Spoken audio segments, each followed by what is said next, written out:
Welcome to the Green Room with Claude and Justin. We're not talking about Lost. Oh, we are, yes. We never do.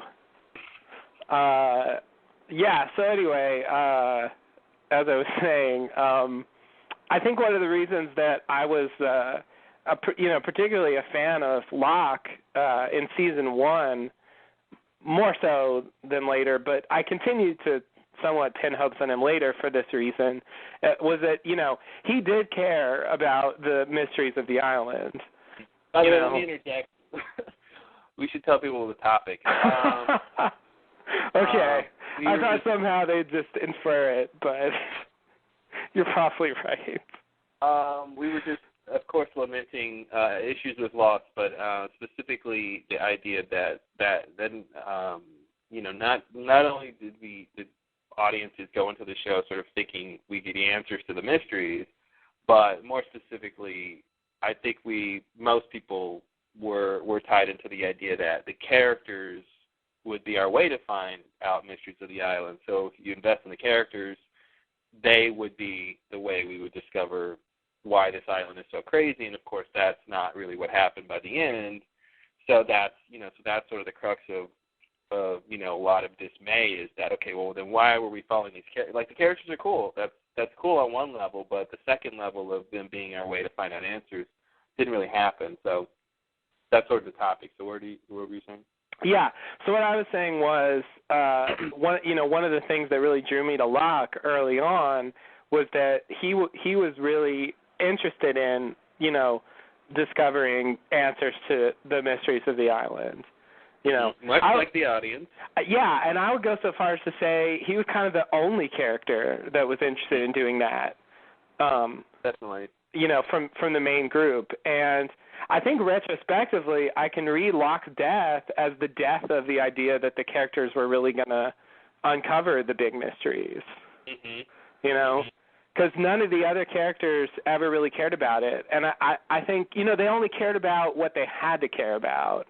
Yeah. They weren't going to be the type that were going to, just ask questions because they wanted to know. Yeah. There had to be some reason. And I remember early on thinking about, characters like Sun and Jin, for example, that, well, they don't really care much about the mysteries of the island now, but they're going to have to later. Like, circumstances are going to make it such that they have to start caring. That's sort of what I always imagined happening. Yeah. And that didn't happen. No. Even when they were in the middle of crazy circumstances happening. Yeah. They only cared to the extent that they needed to. Right. They were totally put in the situations that I thought would force them to care. It just didn't force them to care. Jin time traveled. Jin time traveled, which is a ridiculous statement. And what's crazy is that the characters are in those crazy situations, but I think the problem becomes they don't have an avenue to find out the answers. True. Right? One of the, or I should say good avenues, easy avenues, because one avenue is Jacob. Yeah. To find out some answers, but he's a recluse, so he doesn't want to give you answers. Right. So it's like, okay, even though Jen is time traveling, he really, even if he was interested in finding out why he's time traveling, he has no way to do that. I mean, what is he going to find out? Right. That the donkey wheel is off his axis? Okay, what does that mean? Right. Yeah, see, that's where the mystery goes further. Mm-hmm. Then I feel like you want to ask what's up with the donkey wheel? Exactly. Who built it? How does it work? How is he in the middle of his regular story drama that they want him to have? How is he going to get to that answer of why he's time traveled? See, I guess They're you're cut right. It out and not have him be interested in that. See, I was envisioning like he would be forced to be. Like I guess roughly I would imagine some scenario where the donkey wheel was broken, so they had to figure out how it worked to fix it or something. So you're saying something like, I don't know, Jin's going out, surveying the area and making charts of electromagnetic energy, and then, I don't know, maybe comes across the Orchid area where he could go down and find the wheel through all that time in the 70s. That would have been cool if that was his mission. If he was like, why did we time travel, and he's trying to get back to the sun and all that stuff. And that would have been interesting, but no. Yeah, that would have been, and that would have tied in, that would have been exactly the kind of convergence I was looking for between what he wants as a character and, having mysteries of the story revealed. Mm-hmm. That's what I expected to happen, like something along those lines.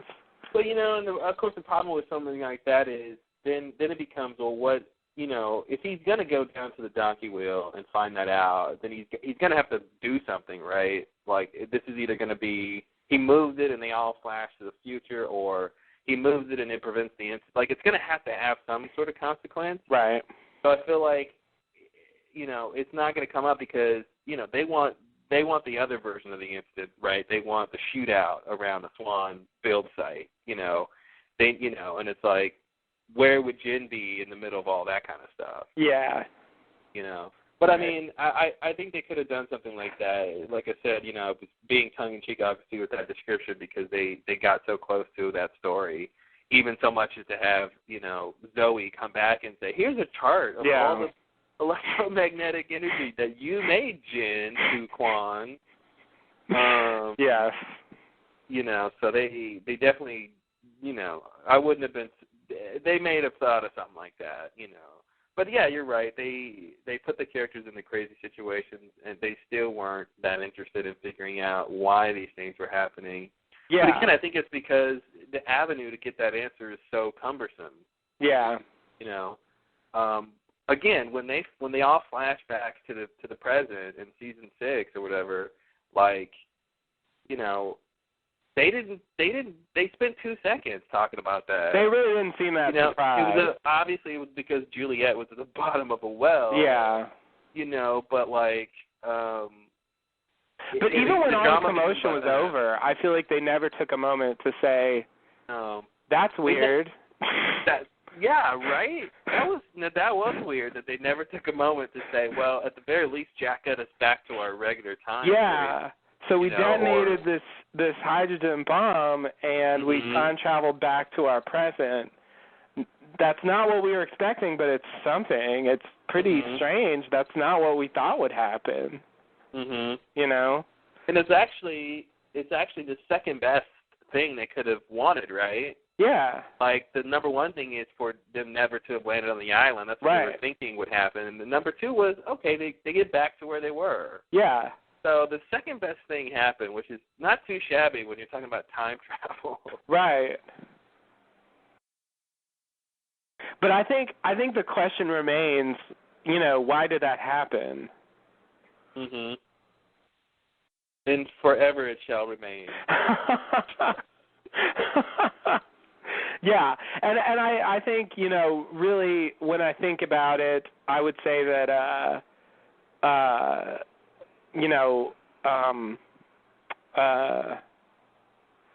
other thing I was going to say was the 316 flight having something to do with rectifying all that time travel too. That was another plot element they wanted. The island wants them to come back. That's why they're flashing through time. Yeah. All that stuff. Right. Yeah. It's bits like that where the story of Lost gets super frustrating because on the one hand they sort of tell us that, Ben just didn't turn it right, and so it's just kind of a weird arbitrary accident that they started time traveling. But on the other hand, the island wanted to draw back the candidates, and their friends were in trouble because so it forced them to time travel to put them in trouble, so that would draw them back. So that so you have it's similar to the Desmond situation where the plane crashes because arbitrarily on that day Kelvin tries to leave and Desmond goes and kills him. On the other hand, Jacob brought them there. It was totally intentional and a complete accident at the same time. Like, that's just, I don't know what to do with information like that. Why not? It just doesn't make sense. Mm-hmm. Which one is it? It shouldn't be both. You would say that Jacob. I don't know.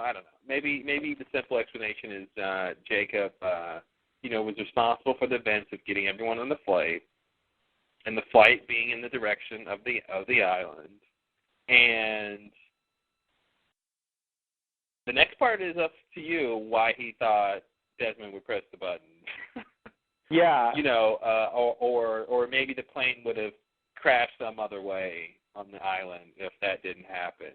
Yeah, I feel like... Or you could say maybe he knew it would happen somehow. Exactly, yes. I feel like part of the implication you end up running into is the idea that he actually knew that would happen. And I feel like you have that element with 316 as well, You have them building the runway. Jacob sends Hurley on that flight. He certainly seems to know that that's going to be a useful flight to be on in advance. And it's sort of like, well, I don't know. His advanced knowledge seems pretty limited when it counted, but in these other situations, it seems like he was really able to predict future events. So to me that's frustrating too. Like I want to say that's the answer, but that's too. If you follow that to its conclusion, it seems like he should have been able to do a lot better if he actually had that kind of foreknowledge. He should have known what Man in Black was going to do. Yeah, I think there's something with the idea that he just, I don't know. I think I imagine in my head that Jacob doesn't really sort of know the future specifically so much as he knows that if he gets everyone that he wants on 8:15 and gets them to the island by flying over the island by a certain point, they will be there. They will stay there. So because there's only, with just the way that the events happen, where everybody is around the world and how they actually get on 8:15, there's only so, what am I trying to say? There's a date, the date of the flight is something like the earliest that could have happened, right? Because, you can't, 2 weeks ago they couldn't have really had everybody on the flight because, Jack's dad isn't in Australia yet. Right. That kind of stuff. So, there's a window of opportunity, I think, sort of minimum time where everyone can actually get on the flight by whatever Jacob's doing and whatever's going on in their lives. So I feel like that kind of thing he can know. He can sort of know what he's doing in terms of getting people on 8:15, right? But then I think, obviously, like I said, the weird thing is with Kelvin and Desmond, and maybe he knows that they're going to have an issue eventually, and maybe he knows that that'll mean the button won't get pressed. But it is weird to have all that online without really saying he knows that at that particular time all of these things are going to align. Yeah. Having them all in Australia is another part of the problem, because, a lot of them didn't live in Australia, and a lot of them were just coincidentally, quote unquote, there at the same time. So how I think some of that is he picked people who would be there, I think, because I don't think necessarily, somebody like Michael, I think, I think you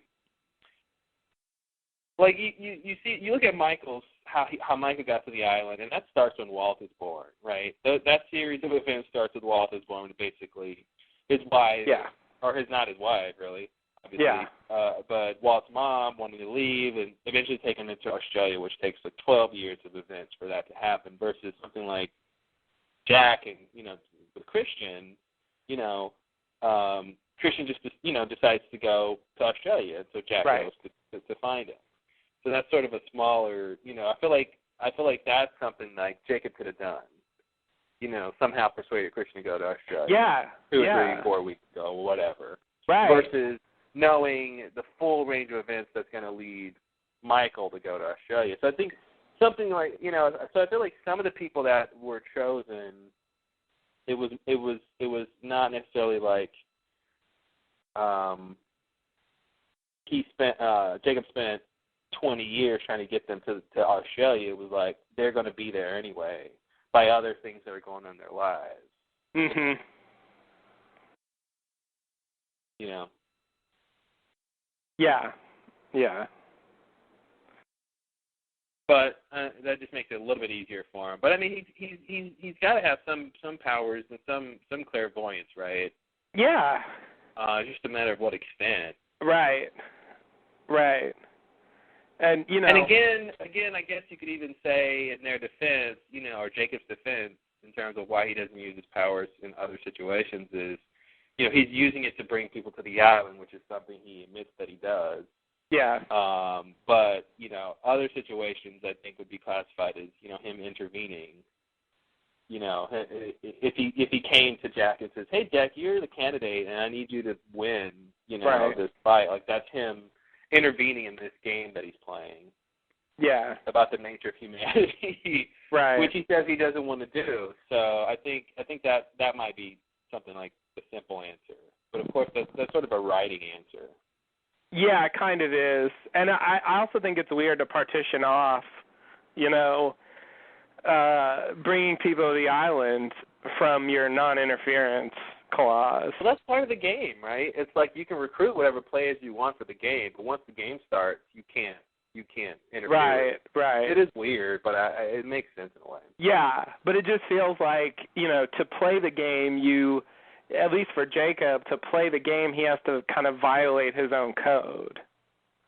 Well, no, to play the game, I think you could say something like he's recruiting people that he's more convinced will win, right? If the game is football, he's recruiting the top football players, which is something like the good people or something, and he's hoping when they get to the field they'll play well.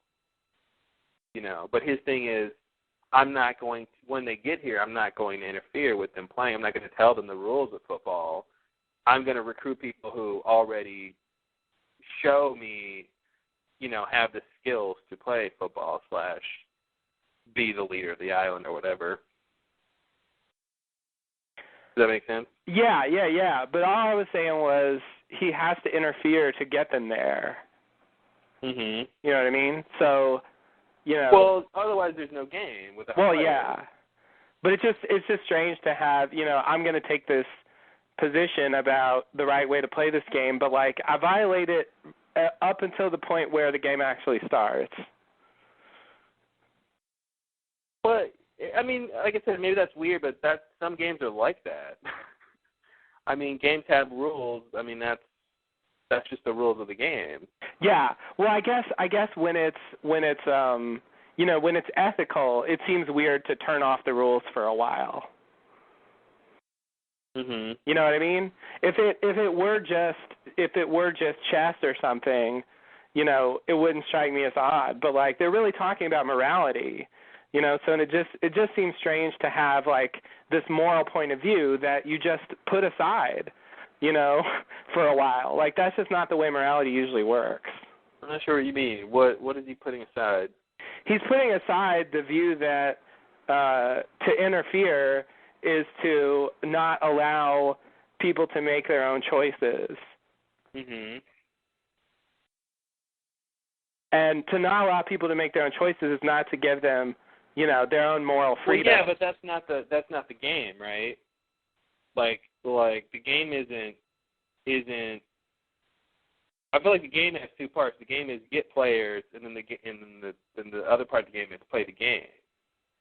So he's not. So the game is people making their own decisions on the island. The game is not people making their own decisions in the real world. But I think that's his larger point. I mean, it's supposed to be about humanity in general, and the island is just a stage on which exactly. to. and that's why I think that's why it's like that, because the island is a stage. He's got to get people to the stage to play the game to make his point. Otherwise, he can't. They have no. There's no point to be made because they can't see the outside world. That's the whole point of the game, right? They don't know what people's like in the outside world. They've never been there. When they're originally talking about this game, creating this bed or whatever. So that's why you need to bring people to the island to prove one of them right or wrong, either of them right or wrong. Yeah. I mean, I understand that. So it's I feel like it's maybe weird, but they said it's not violating the rules, I don't think, because I think the rules are pretty clear that Jacob's going to bring people to the island to play, and then when they get there, he's going to be hands off. Yeah, but let them just do whatever they're going to do. Right. So, but when you look from outside the point of view of the game itself, Jacob has to make somewhat of a moral compromise in order to play.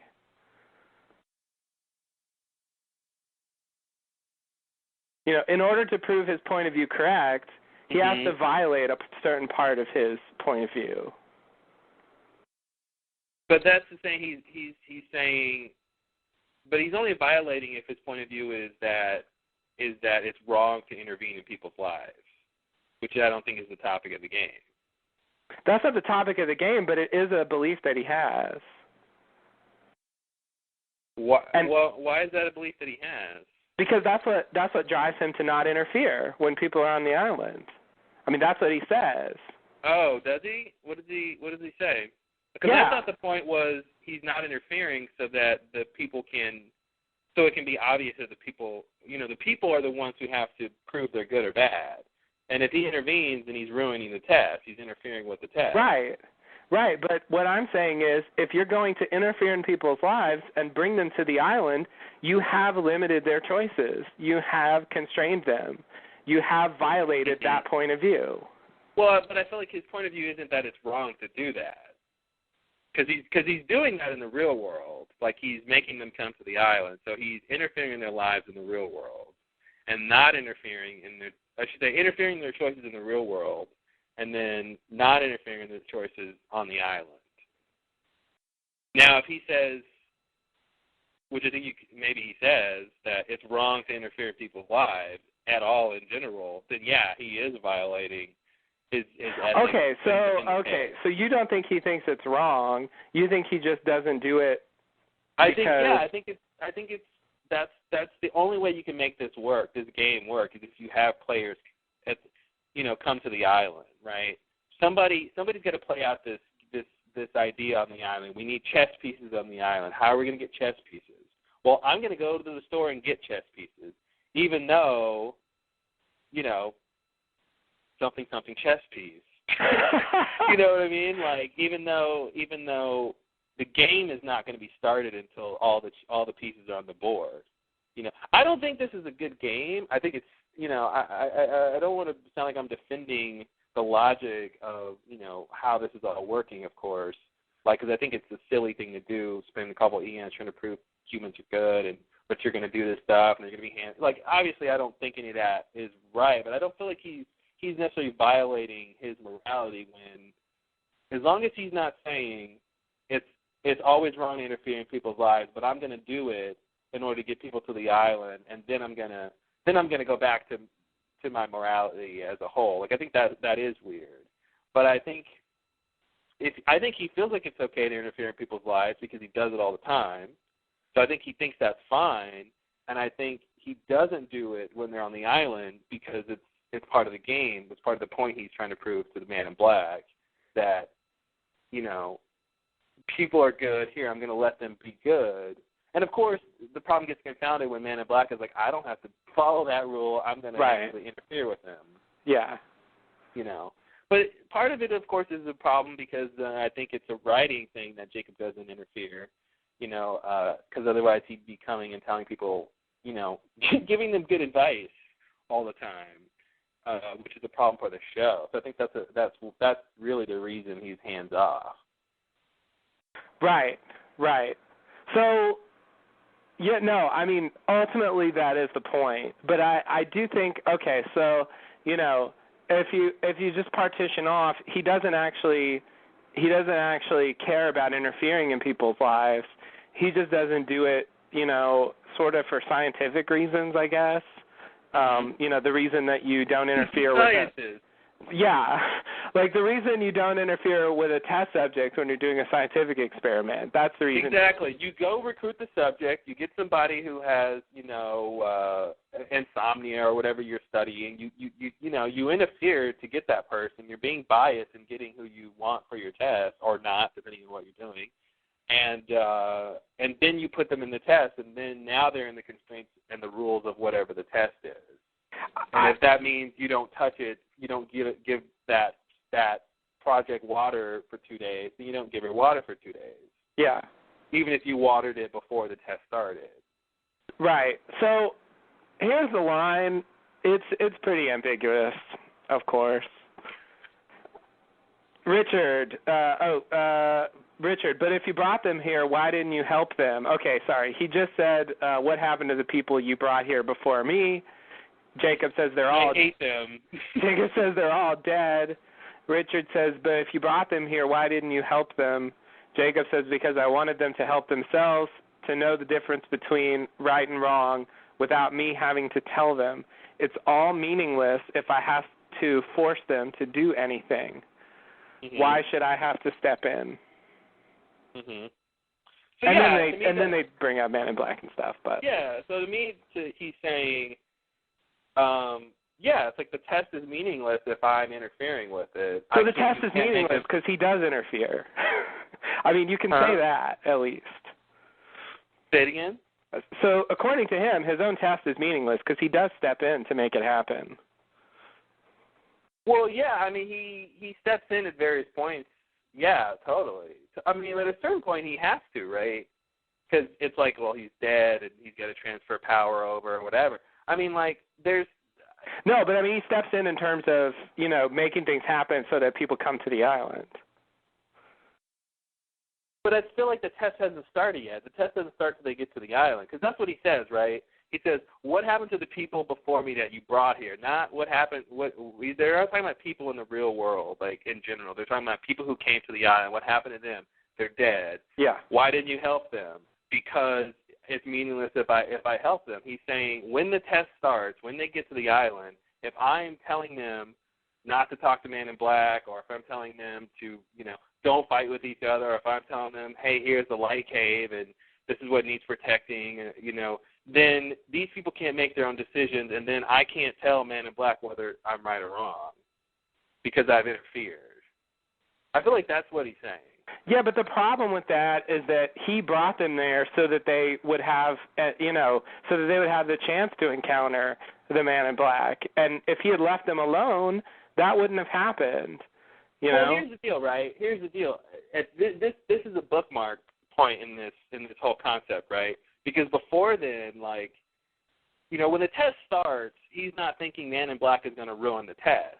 But what happens is the Man in Black ruins the test, and that's what Richard are talking about, right? Yeah. So this is the next part where he goes, okay, I need to re-examine how I'm administering this test because I'm getting this negative quality put in on the test via Man in Black. Right. I need to put in a positive quality to kind of counteract that, so my test results are more even. And so he gives Richard the emissary position, basically. So I mean, it's a shitty thing, but like I feel like it does make sense. But it is weird because now they're changing the test, and it's a stupid test. It's an unfair test.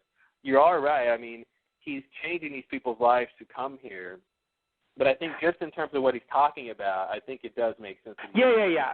I don't want to interfere when they're here. I'm going to interfere all day long, before they get here. Otherwise, I don't know how to get people here.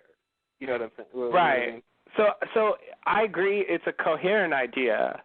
There's nothing completely ridiculous about it. I get it, but I think what I'm saying is I think it's kind of morally ambiguous.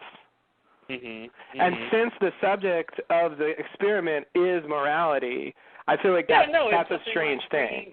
Yeah, it's something like trying to say, well, I think man is the best hunter, and I'm going to take a man and then put him on an island with wild animals, and then I'll give him weapons though, and I'll see if he survives. It's like, okay, that's you're trying to prove something, but that's a bad way to do it. Right.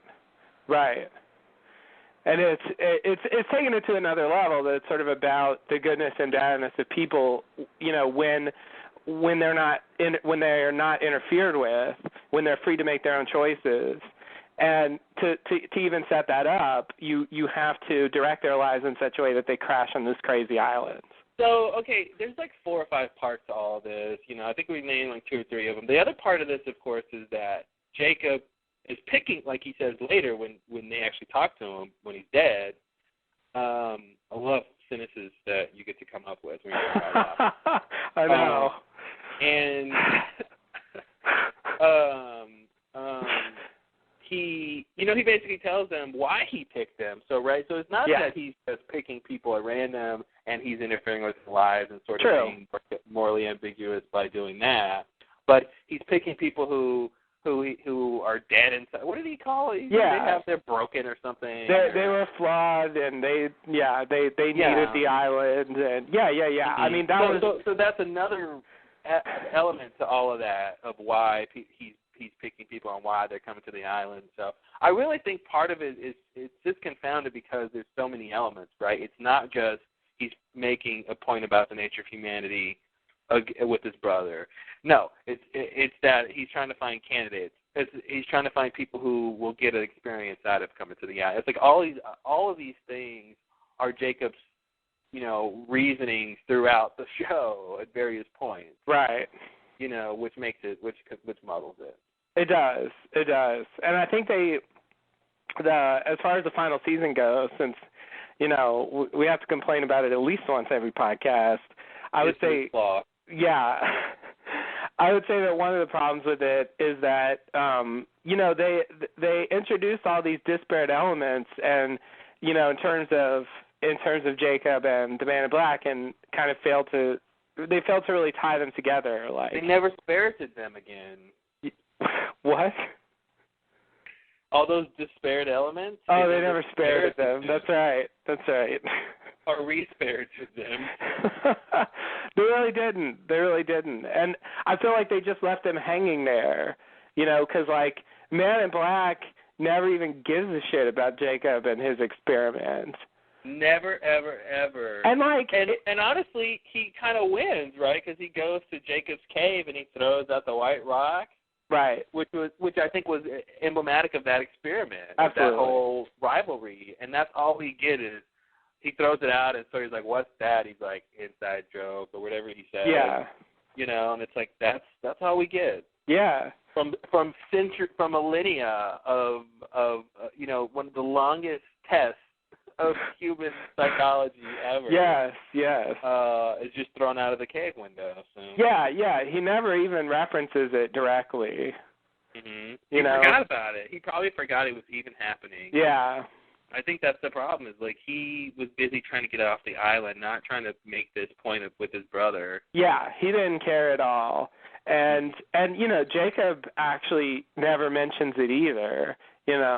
As a ghost. Mm-hmm. Because it's not important by that point. Yeah. It just isn't. But, I feel like, I don't know, I kind of want the characters to understand they're a part of this, they're a part of this long-standing, drama experiment. Yeah. In addition to kind of the more short-term issue, which is Jacob needing to be replaced. Because I feel like that's all they ever find out about. They don't really realize what was going on in general. Here's the question that I wonder: what's the conclusion to that? If they do find that out, they're part of this grand experiment about the nature of humanity. Like, what do they do with that?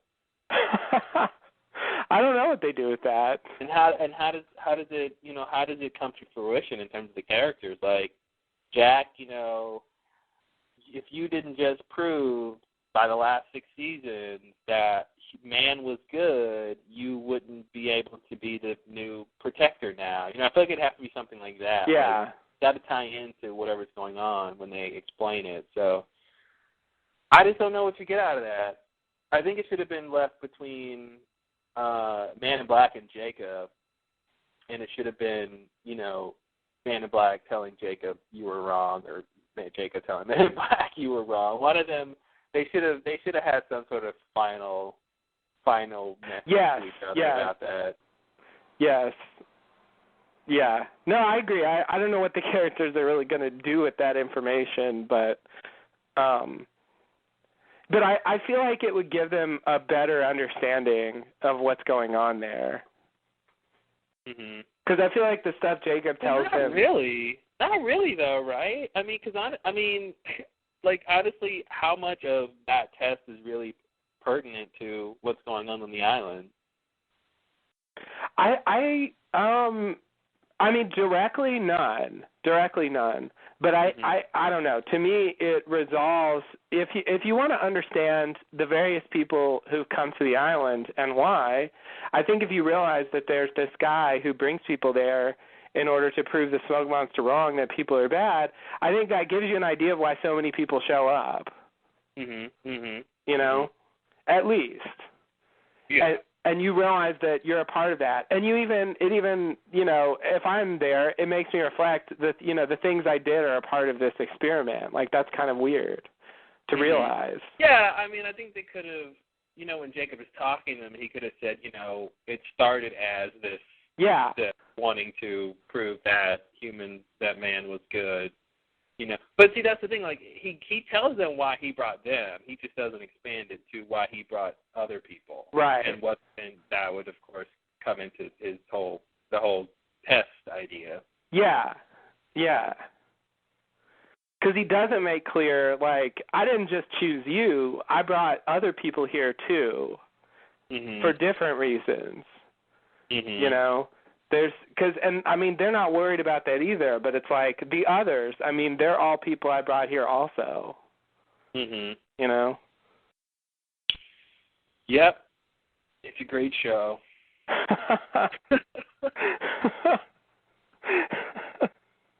All right, you ready for some Outlaws?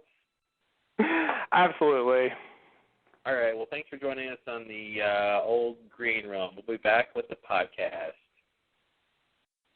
Welcome to the Lost Lowdown Podcast 98 with your hosts, Claude and Justin. What's up, guys? We are continuing our commentary series, back with episode 116, Outlaws, which I think is the Sawyer episode. Absolutely. Everyone's favorite outlaw with daddy issues. Yes.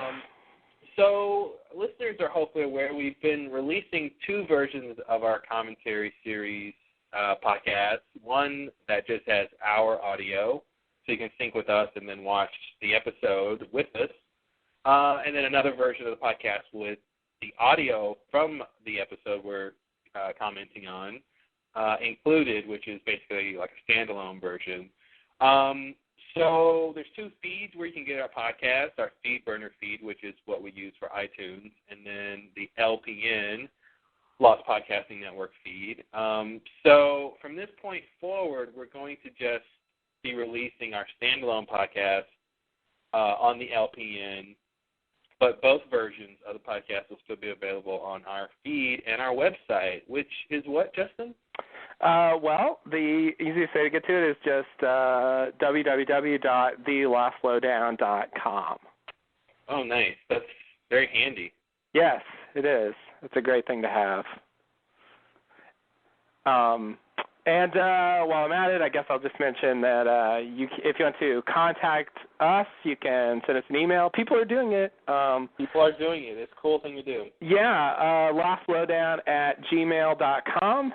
That's good. And if you want to maybe comment on the podcast or whatever, you can come to the blog page, which I just mentioned, or you could go to the forum, which is at tllld.net. Nice. All right. Well, I don't remember much about Outlaws. I feel like this is the episode where we what is this? Is this the one where we find out about the fake Sawyer? the guy who he thinks killed his parents? Oh. Or Yes, I think that's what happens. Yeah. Okay. I remember that being a pretty good episode. So do I. And like I can kind of tell you some facts about what happens because I know them objectively, but I really don't remember this episode hardly at all. Mhm. Like I struggle to recall more than a scene or two from it. Yeah, I feel like I haven't really seen this in a very long time. Yeah, like when I went back and watched like bits of Lost, I didn't usually go to this episode, so yeah. it'll be interesting to see what's in here. I don't really know what to expect. You know, I guess in Confidence Man we found out that he's a con man, but you know, it came out of his parents being conned, and then we did find out about the letter. Yeah. Was that also in Daddy Issues? That was in wait, that's Jack's episode. No, that was in Confidence Man. That was in Confidence. That's what I mean, Confidence Man. Yeah. I keep thinking because it has to do with his dad. I keep thinking it's Daddy Issues. Right. And it's like he's looking for Locke's dad. Right. So there's a lot of dads hanging around doing bad stuff. Yeah. A lot of bad daddies. There are. Okay, so we learned about the letter. So this picks up right after learning about the letter, right? We know that he's mad at someone named Sawyer who, you know, he took that person's name. Right. That was the revelation at the end of the last one. So give me that letter. Yes. Let me read it to you. You want to kiss me now? You want to kiss me now, Freckles? Did this just enhance the mood for you?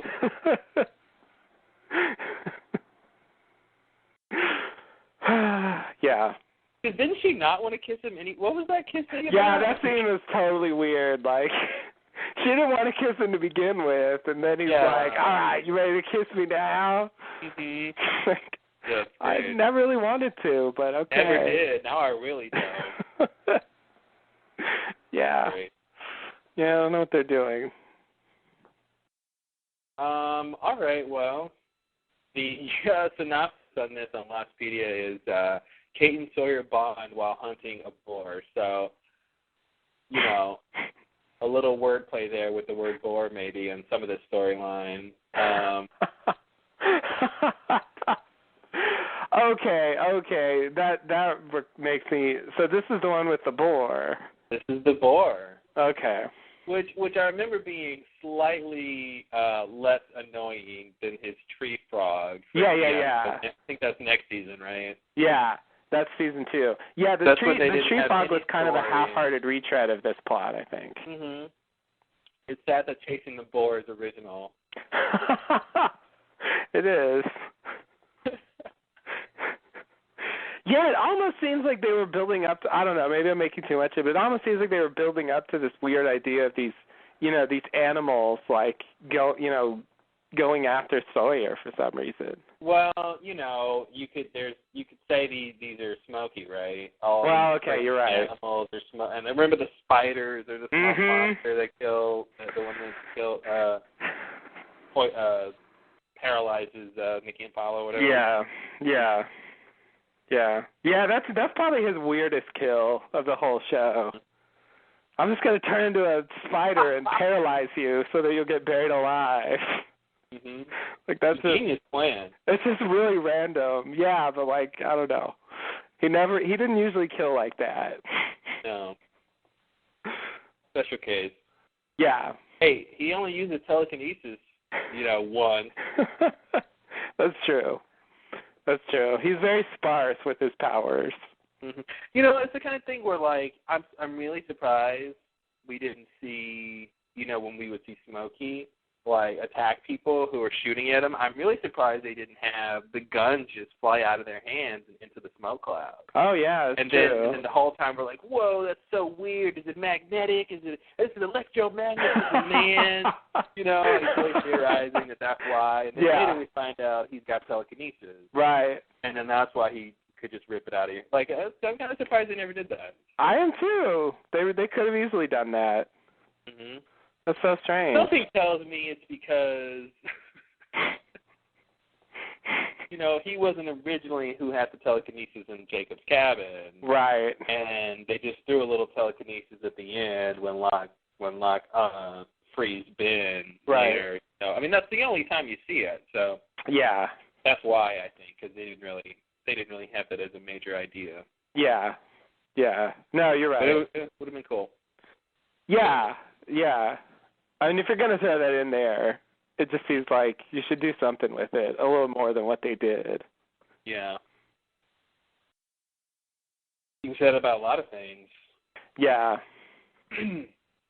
All right, well, this is day 29 through 31 on the island, so apparently. So I'm anxious. This is 3 days. Okay.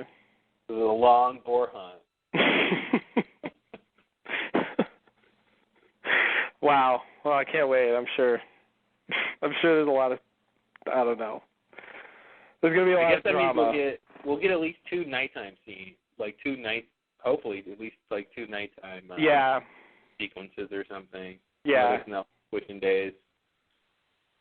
I never really paid attention to how many days were passing. I just kind of went It never with it. mattered, really. No, it really If it mattered, they'll say, we've only been here for X amount of time. Right. How writing works. It is. All right, you ready to start? I think so. 1 second. And yes, I'm ready. All righty, everyone get your players ready. We'll do 3, 2, 1, go, and watch some Outlaws. Yay.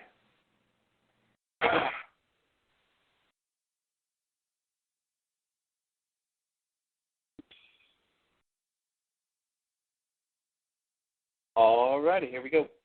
All right. 3, 2, 1, go.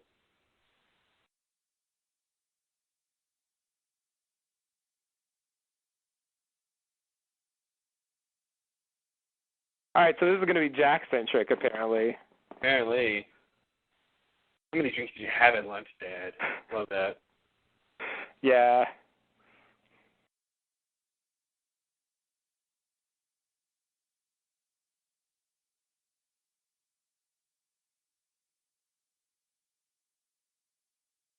Wow, there's a lot of this. Damn, they really want us to know. Yeah, it's back to Sawyer. Yeah. I know this is the confidence man stuff.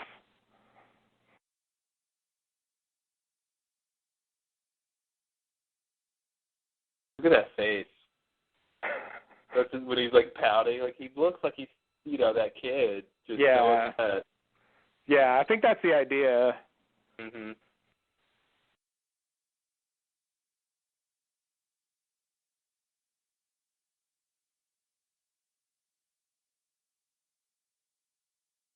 That was weird because he was standing up before, and then now he's hurt in the bed. Yeah. Oh, this stuff. Yeah. Yeah. That's great.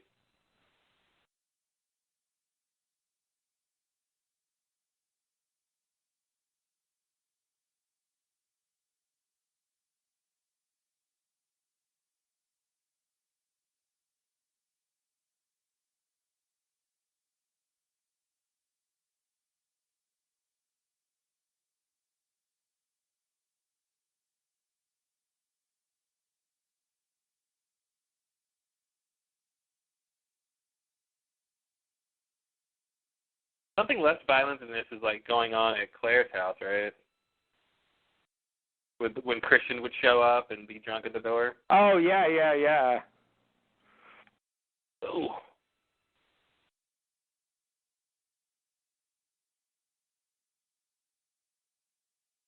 This is like a horror movie scene. I was just going to say, this is a total horror movie scene. This under the bed, you don't see his face.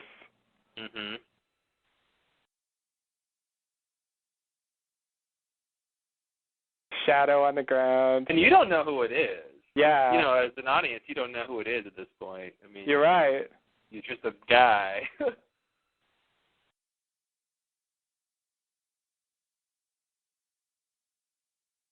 Or I guess we know about the mom and dad. Yeah, I mean, they told you that, that's so right. you should infer that, but... I forgot about that. He lucks out. I really think he lucks out that the dad was in such a weird position to just kill himself and not actually, like, I got to kill my son, too. Yeah. I mean, he went into his room. I feel like the implication is that he was going to. He was, but it wasn't like that was part of his, like, ultimate plan. It was like, right. You know, it was more about his own state of mind. Yeah, yeah. What, the boar? Oh, no, you didn't take my tit. There's plenty of time, Sawyer. Let him have it. Ridiculous. He was running pretty fast, though. He was. He beat the boar with a bat. Uh-oh. Those dead people showing up again. Mm-mm-mm.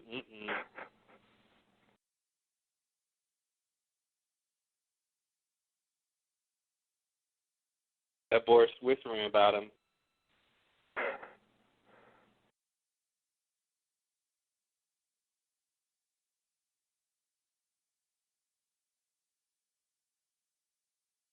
If you build it, they will come. Nice. Wow. Wow, they really go all out on the on that horror element. Yeah, they do. Especially early. That's pretty strange. They rested that whole teaser on the whispers. Yeah.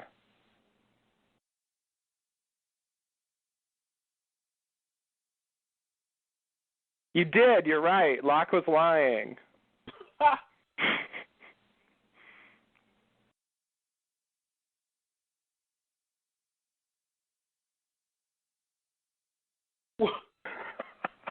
It's so weird right now.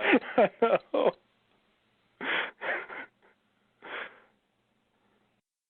Because it's like, what is he implying happened if he doesn't believe Sawyer? Yeah, you're right.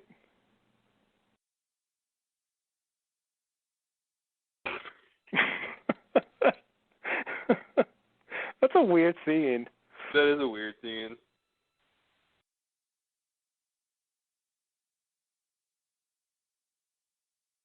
Oh, okay. It's going to be about the whispers. That was the connection. Man, that's a long time ago. Yeah.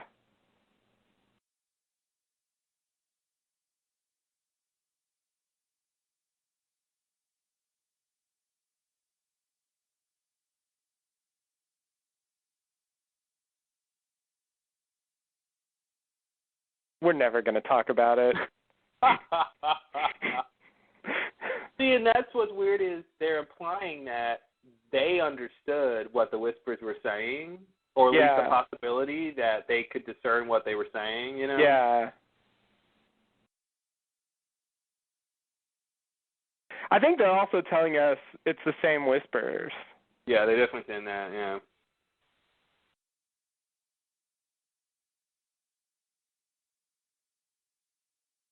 I hope he's not trying to con her. Is that what they're calling it? That's what the kids call it. Whoa, it's a T-1000. Oh, God, I forgot he was in this. God, that's weird.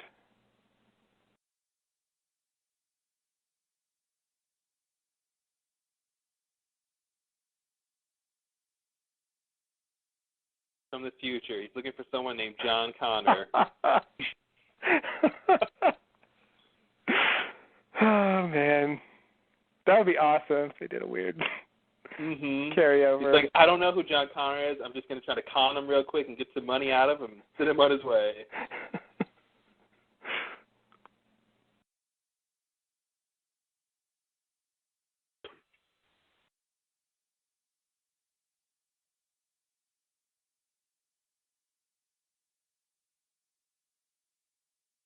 Uh-oh. Character development. Yeah.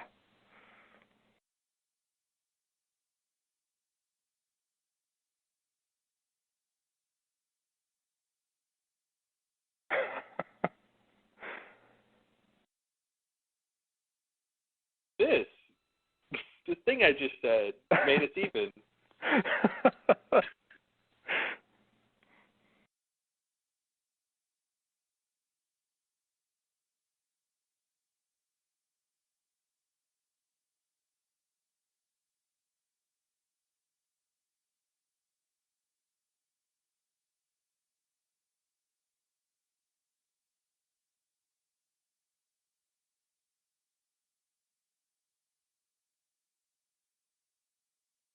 See, this is something like Jacob intervening.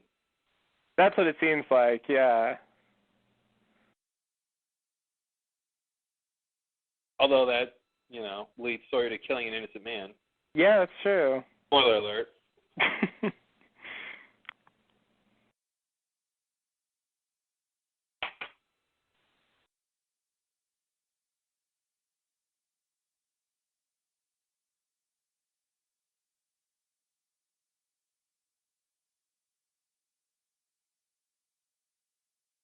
Yeah, it looks like a hardcore killer to me.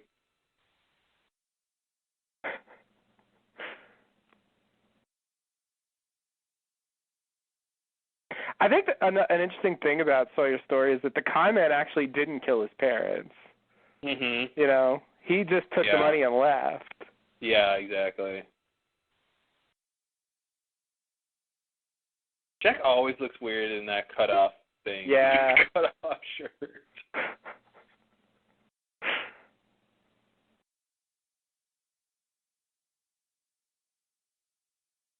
Yeah, when did he stop wearing cutoffs? I don't know. Weird. They're purpling it up, though. Yeah. It's a lot of purple. It's not even season 6 yet. Yeah.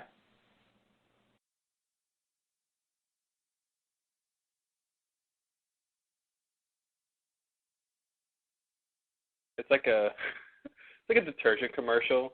Tide with color bleach protect your like Case is all nice and deep. Right. His has been washed 20 times with the leading, the other leading competitor. And look, the arms have fallen off.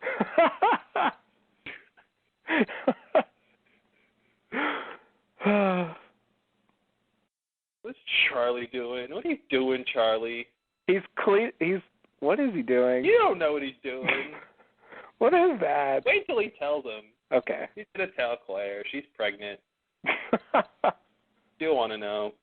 What is she doing? Man, that baby looks fake.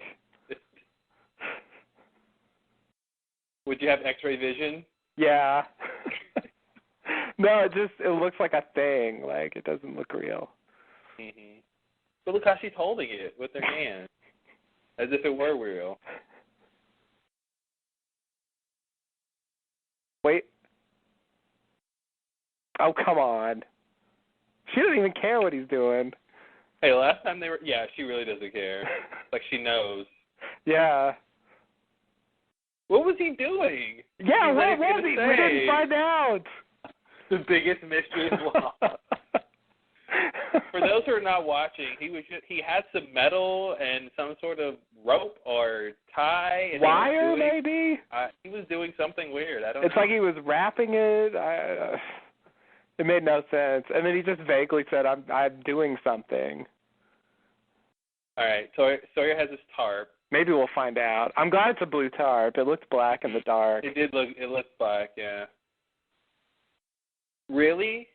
Whispers now? Apparently so. Wow, that boy's back. Coming. I want my tarp. I want my tarp. And he gave it to him. And he did. Still chasing him.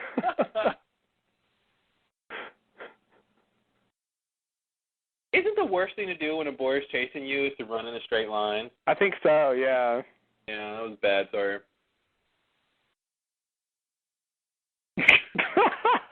And that's the thing. All it did was just, like, trip him. Yeah. It didn't, like, attack him. Like, it's kind of like it came in and, like, I don't know. Yeah, read his diary or something. And see, the fact that everybody is incredulous says something to me. I think this boar is a smoke monster. Yeah, they're telling us that we're supposed to be reacting that way. Mhm. I think you might be right. I love that. Go tell Locke and he'll kill it. It's that sure. He'll just kill boars, you know.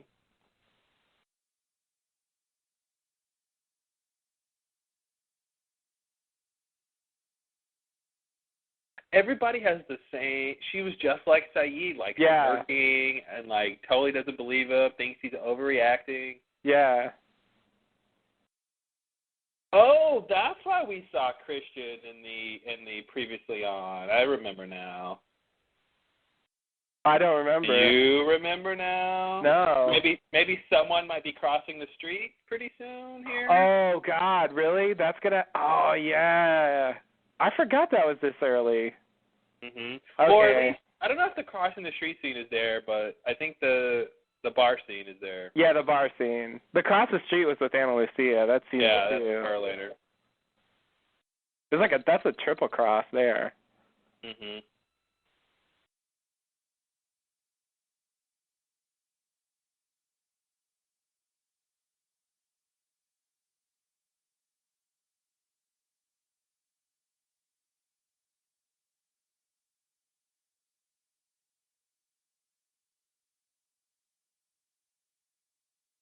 He already sold you the gun. Yeah. He's telling you this after he took your money. Yeah, exactly. He's done this long enough to know that he's not going to do his pitch before he can sell the gun. Yeah. That's funny. Oh, now they're going to bury Ethan. Oh, wow. Whoa. Oh, that's what he was doing. He's building a shovel, yes. maybe? That was weird. They insinuate that he might come back from the dead. I think there's some shot here where you can see him breathing. I remember that, yeah. See if we can find it. Yeah, I know. So I should be able to catch it. There it is. Is that it? Did you see him breathing? Yeah, you can see him breathing. Okay. I didn't see it, but I never noticed that shit. If you kind of look where his hand was, you can see his stomach area sort of going up and down. It's very minor. Okay.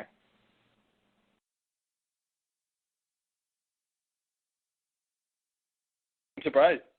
I don't even know if that's the actor. Well, Saeed's workbench. Yeah, I don't think it is.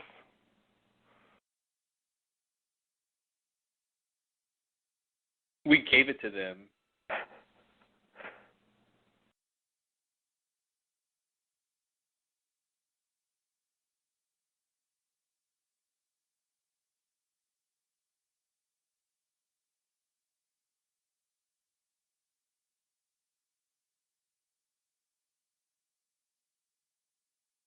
You're the resident killer. Yeah, I know. That's.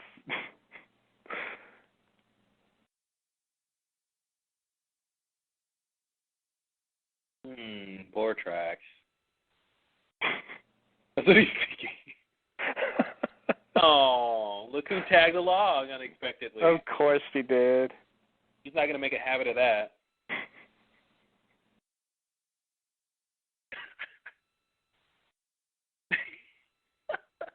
That was such a country thing to say. It was. I'm tickled you're interested in my affairs.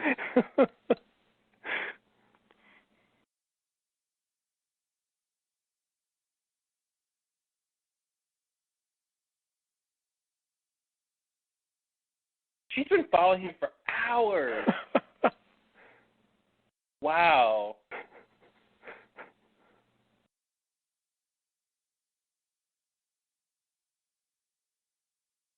This is the beginning of the end of his stash. Yep.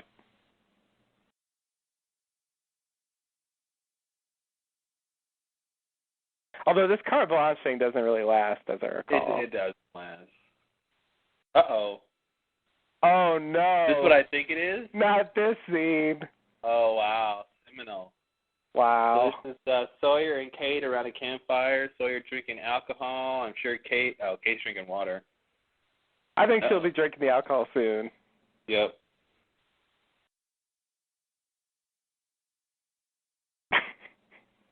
Uh-oh.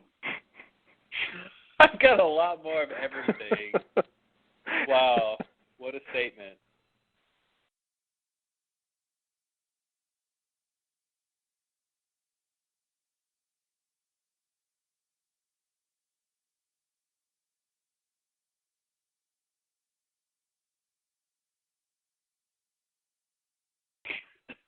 Yes, you are. Fairly so.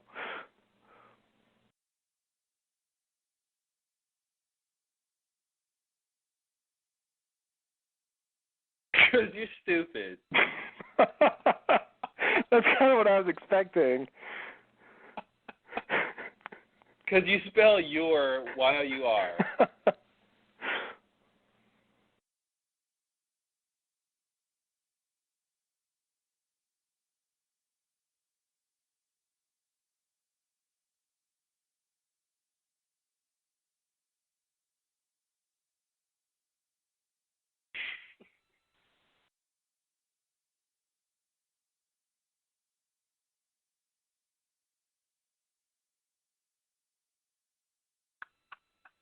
Sawyer drinks the whole bottle.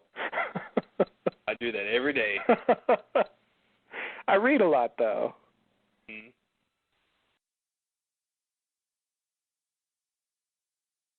So I get confused about this separate thing. So if you drink, you've done it. If you drink, you've done it. Exactly. Okay. So he thought it was sad that Kate hadn't been to Disneyland. Yeah. But doesn't that mean he hasn't been to? Yeah. Because he's saying I never. Okay.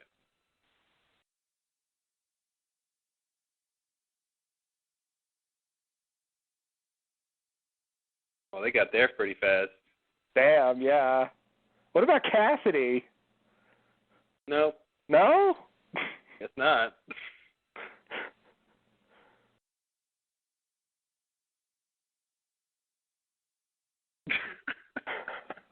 Yeah.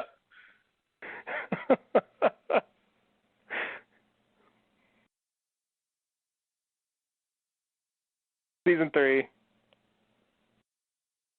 Mm-hmm. Uh-oh. It was the guy from Firefly.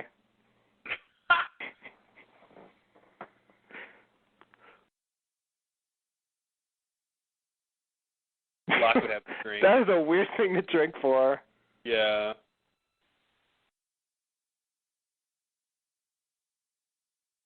Like, I could watch a whole season of them doing this. Yeah, this is great. Because it's all character development. Yeah. And that's all it is in this really fun, open way where they can just, it can be any questions on the table, anything they want to talk about. And it's very rare to get scenes that have that much freedom of what you're talking about. Yeah, you're right. It is. And I like how it starts off with, like, really general, silly things, and then it turns to, like, really specific personal issues that are pertinent right now. Yeah.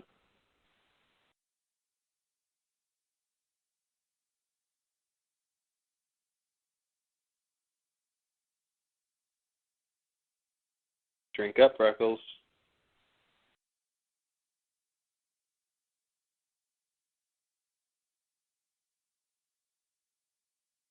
If only she, killed him for real. I mean, she killed him for real, but you know what I mean. Yeah.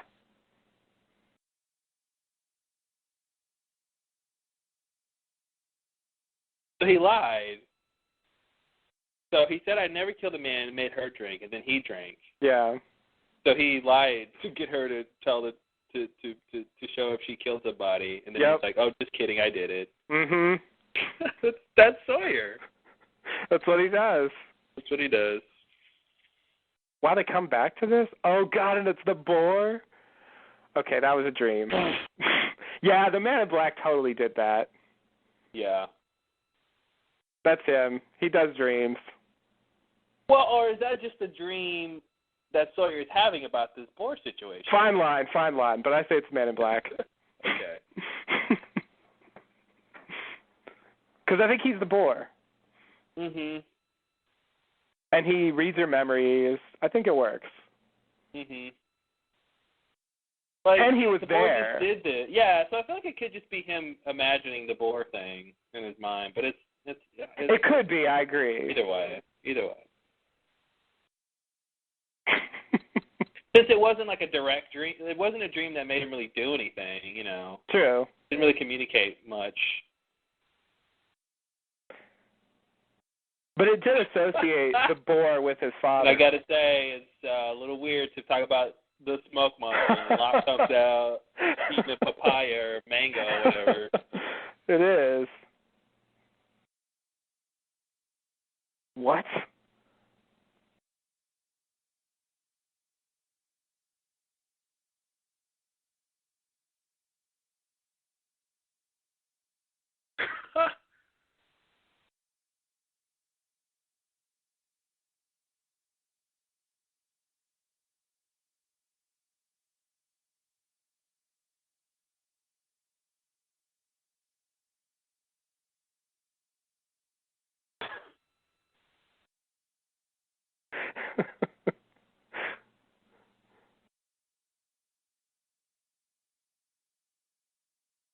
You can't say you don't wear cologne if you wear cologne and people are been next to you.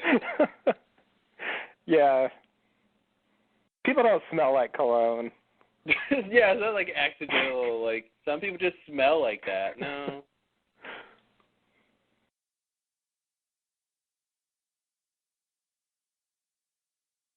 Who's he talking about? His foster sister? Oh, jeez. Yeah.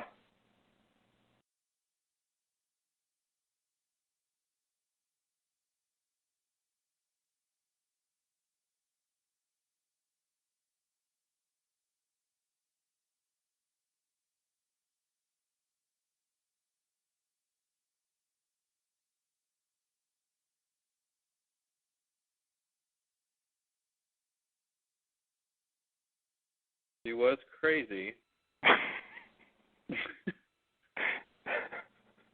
Oh, this is his foster It's his mother? fake mother, yeah.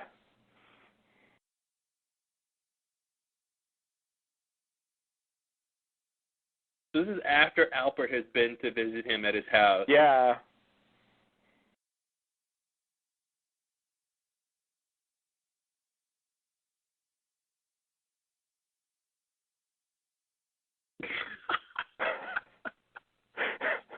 Which was silly. So he had two crazy mothers. Yeah, apparently.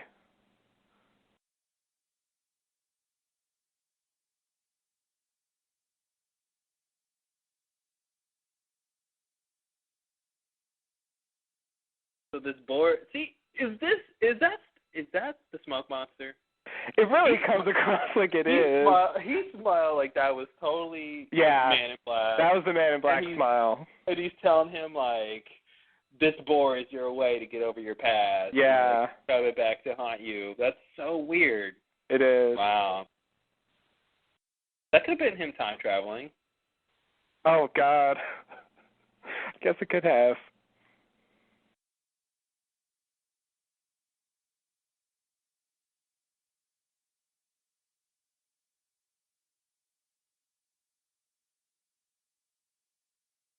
Now, Australian money's pretty colorful. I always thought this, like, shrimp stand out in the middle of nowhere was weird. I guess that's a thing, but you just kind of, like, go way out in the country just to go to this, like, shrimp place? I don't know. Well, I don't know if you go out there. People in that area probably go to him. That's just where he is. You know, he probably lives nearby. Like, do you think the idea is that he catches the shrimp? Like, Maybe. Is it local? Yeah, he might be. Well, I imagine he does live in that area, but I don't know if he's a fisherman too. He could be, I guess. Okay. That's usually a full-time job, but I don't know. See, he said Tennessee. Maybe that's where I got it from. But I guess he's lying. It's kind of arbitrary, though.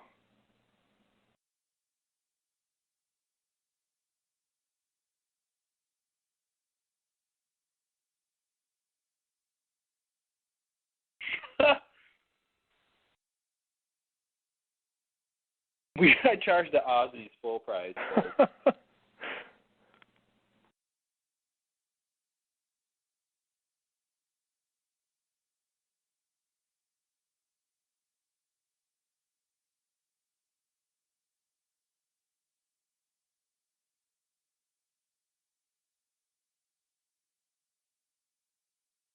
This is almost like Memento, where it's like he thinks he's got the guy. Yeah. Because he has some evidence, tell him this is the guy, but uh-oh. But it all just came from that other guy, so. Mm-hmm. And it's all circumstantial. Yeah.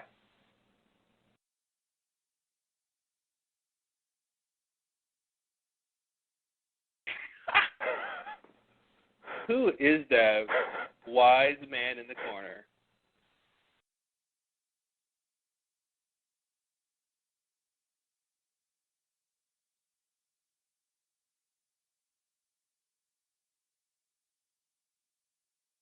See, he's calling him cowboy. He's got daddy issues. Yep. Wow. Christian Shepherd. See, this is why I love Lost, because you get this stuff. Yeah. You get this, oh, look, guess who had a conversation? Yeah.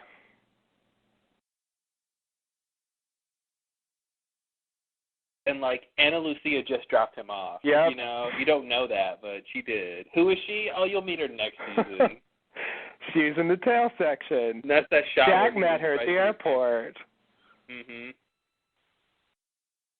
She's going to kill Shannon. Some great cinematography here, too. Yeah. But I agree, the character crossover thing was a really cool thing for a while.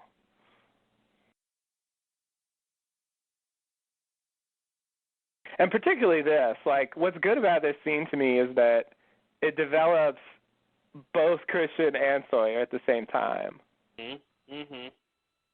And says something about Jack. Yeah. They both have issues with Jack.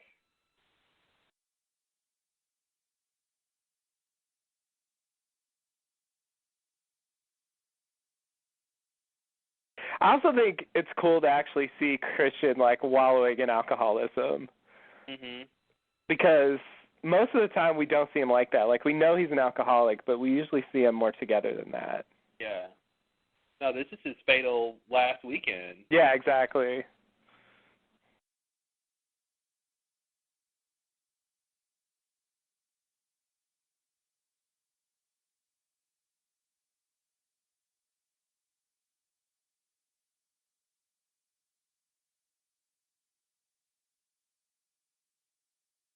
Only an island will tell.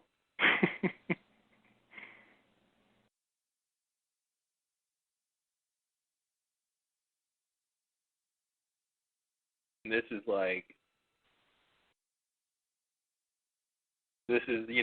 bit of information that, as soon as you hear this, you just can't wait till Sawyer can tell Jack this. Yeah. You have to wait a long time for this to come up.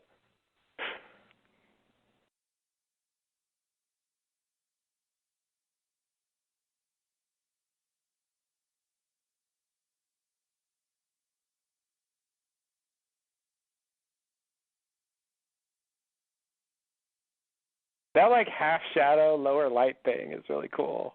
Yeah.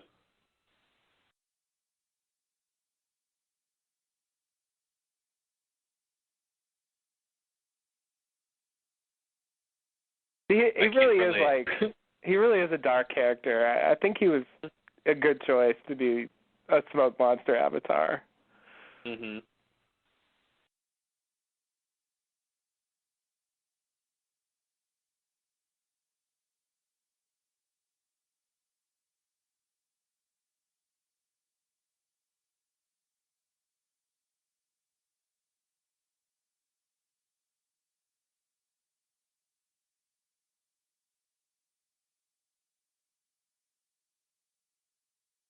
See, I always thought it was weird that Christian sort of inspires him to go kill the wrong guy. Mhm. You know, I just think that's a weird element to that. It's a great comment on the nature of advice. Yeah. Because you can give people advice, but you don't necessarily know how they're going to use it or what it means to them. And this is not what he was telling Sawyer to go do. He was talking about weakness, overcoming weakness, but the weakness to kill someone is different from the weakness to make up with your son. Yeah. That's the point Sawyer is missing. But yeah.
Couple seasons.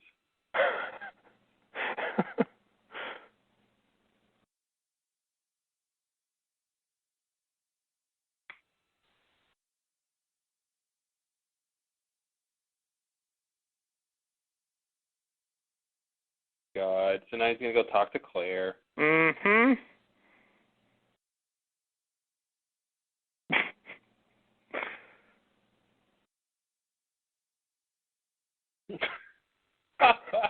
What? Wow.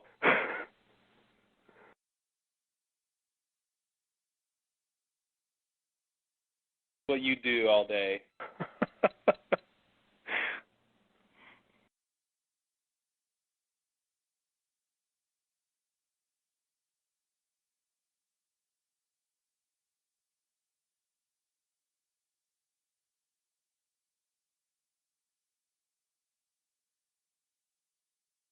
Somebody just handed him that. Yep.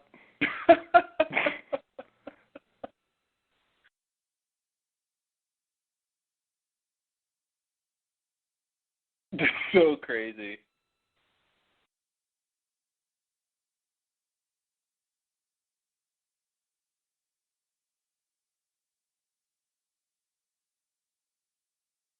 I can follow you.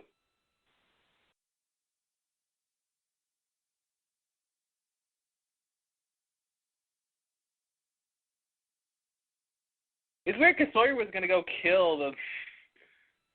Kate got upset about the baby, but he was going to kill the mother. Yeah.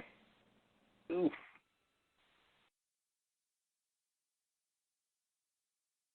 That's not on the shrimp special.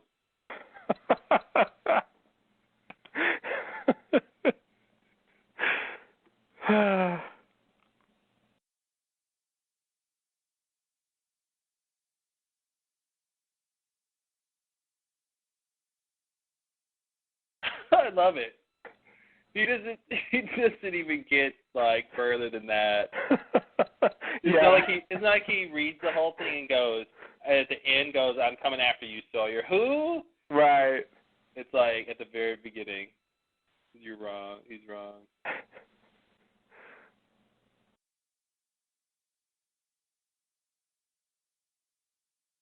This rain is great.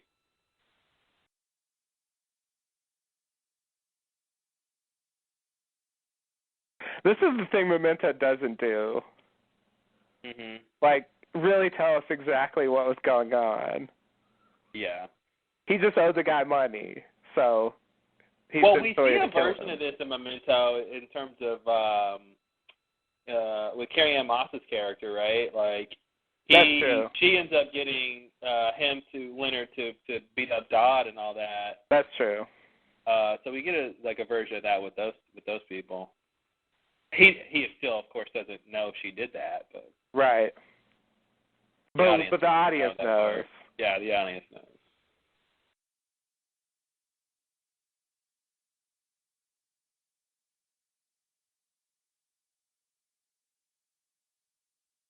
I mean, that's the smoke monster. Yeah. It just is. Who else is it?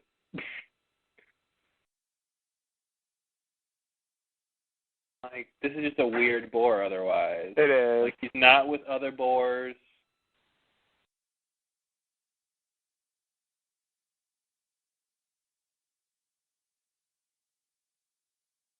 Is he a killer or isn't he? The bullet's just going to bounce off, so. Or maybe the gun will jam. Or that.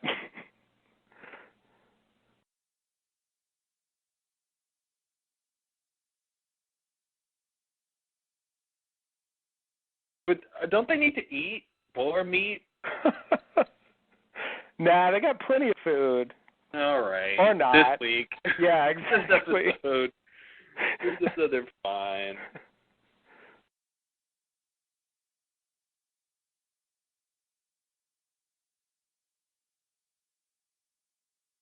Like, they could come back with, like, fresh boar meat. Yeah.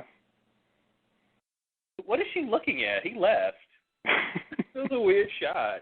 She's looking. She's just looking. She's looking, like, towards the camera, but he was gone. Uh-oh. Ending montage. Yep. Wall playing with Vincent. Vincent playing fetch. Look who's working on a raft no one's talking about. Yeah, they didn't even mention it. They're pretty far along. Wow. They're not even talking about that. No.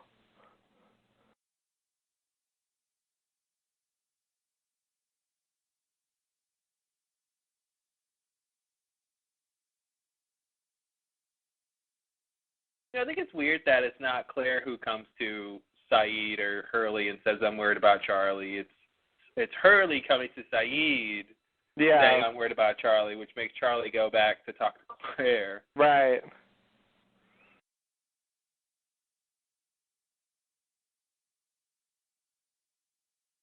Yeah, like she just didn't really see that there was anything wrong with him.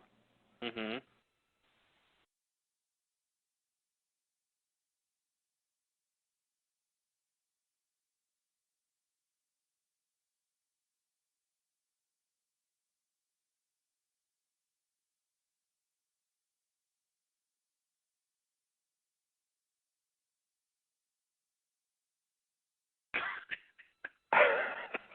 That was great. Pulled a gun on you. Want to be funny? Yep. Told you to stick it.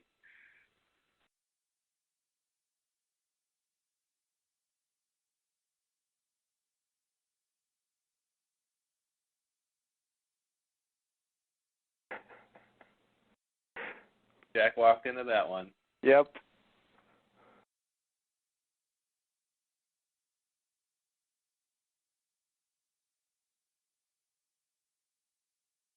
I remember that from a flashback.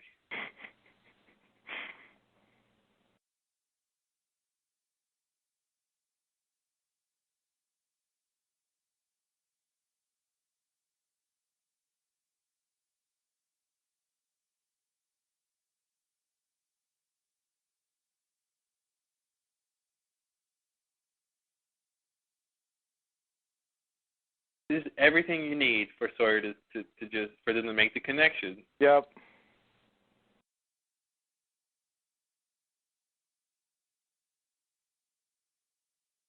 Come on, tell us. Tell us. Go. Tell us.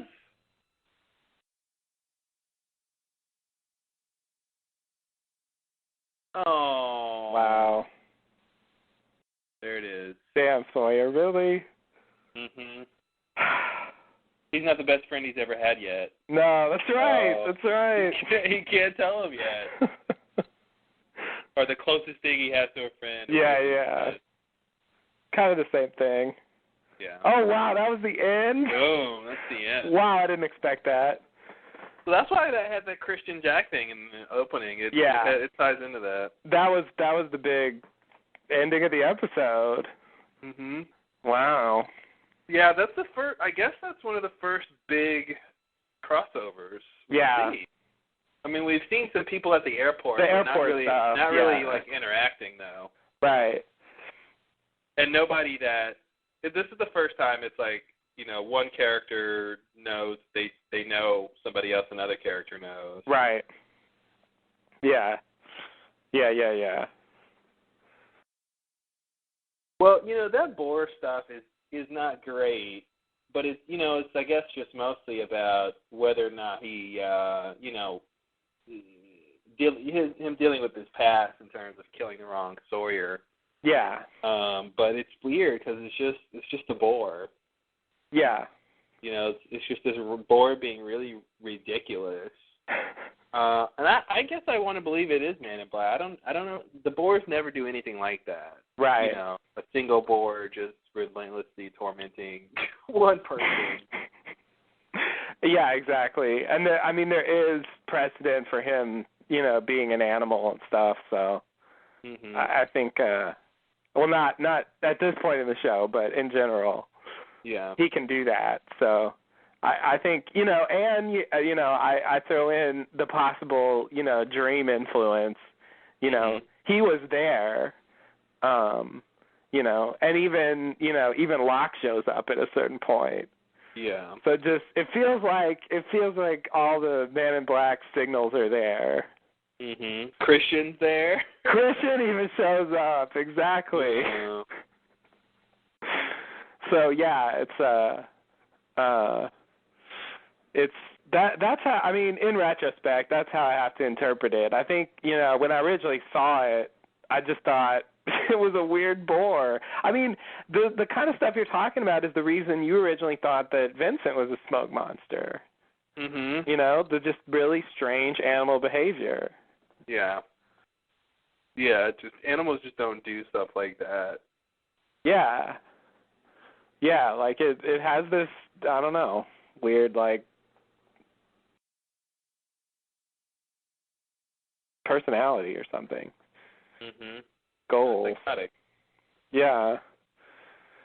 It's not. This is pretty much purely a character episode, I would say. Mhm. And it's pretty strongly focused on Sawyer, but they managed to throw in, they managed to throw in Kate, of course, and then Jack, and we get Christian, and and then the subplots about Charlie dealing with shooting Ethan and stuff. But all of it is character stuff. Like there's no plot that the biggest plot thing we got in this episode was they're pretty far along on that raft. And you have to find that in the background. Yeah, it's just in the background. Talk about it. No. Well, what's funny is they left the cliffhanger on the whispers. Yeah, they did. The end was the whispers, and what are they? And nobody mentioned them again after he talked to Saeed about them. Yeah. That was it. And so it's like, well, what about those whispers? Nobody knows. Yeah, you're left with that. Mm-hmm. That's a question that you can keep asking yourself until they tell you. Yeah. So are we going to say, should we say, can I say, I don't know how to phrase that, that, the shrimp guy, was one of the whisperers, and that's why we hear his voice?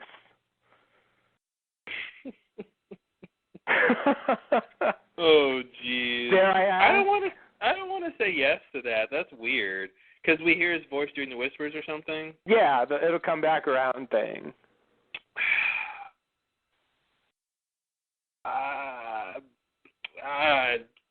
Sure. I don't know. That's a weird one. I feel like so much of the whispers is so much post-production. I feel like they can have it do whatever they want it to do. So it's like, I don't know what to take about with the whispers because sometimes it's stuff played backwards. Right. And then if you listen to it and record it and then you might be able to tell what they're saying. It's like they don't expect you to do that. So true. But obviously it comes around, they make it obvious that you are meant to hear that part. Yeah. Yeah. I don't know what to think of that. I mean, if the Whispers are only dead people, then I guess that's the only explanation, you know. But if they're dead people, but they're locked into, you know, the character's mental states or something, maybe that's what it is. I don't know. I don't know. I feel weird saying, yeah, he's the dead guy, he's on the island, and he's whispering to Sawyer this one time. Well, I feel weird saying that too, but like, I don't know. It's all I got. It just seems weird that the Whispers are pretty prominently featured in this episode. You know, they were the end of the teaser. Sawyer and Saeed have a whole conversation about them. I mean, that's more than we usually get about the Whispers. Here's a question. Does it come back around? Like, did it come back around for Sawyer? Like, I thought the implication was that, you know, the boar was it coming back around. But the boar didn't do anything. The boar, like, messed up his stuff. But the boar didn't kill him. But it messed up his stuff. Once. It took his tarp. Two times. Oh, yeah, his little tent. That's right, his little camping area. Yeah. I mean, that's it coming back around. I mean, I feel like Sawyer should be able to point to other things of it coming back around before he points to the boar. Yeah. Right? Like him stuck on the island is it coming back around. Right. Versus the boar is fate really, really saying you killed this guy who was innocent of the crime you killed him for. And to punish you, I'm going to send a boar after you.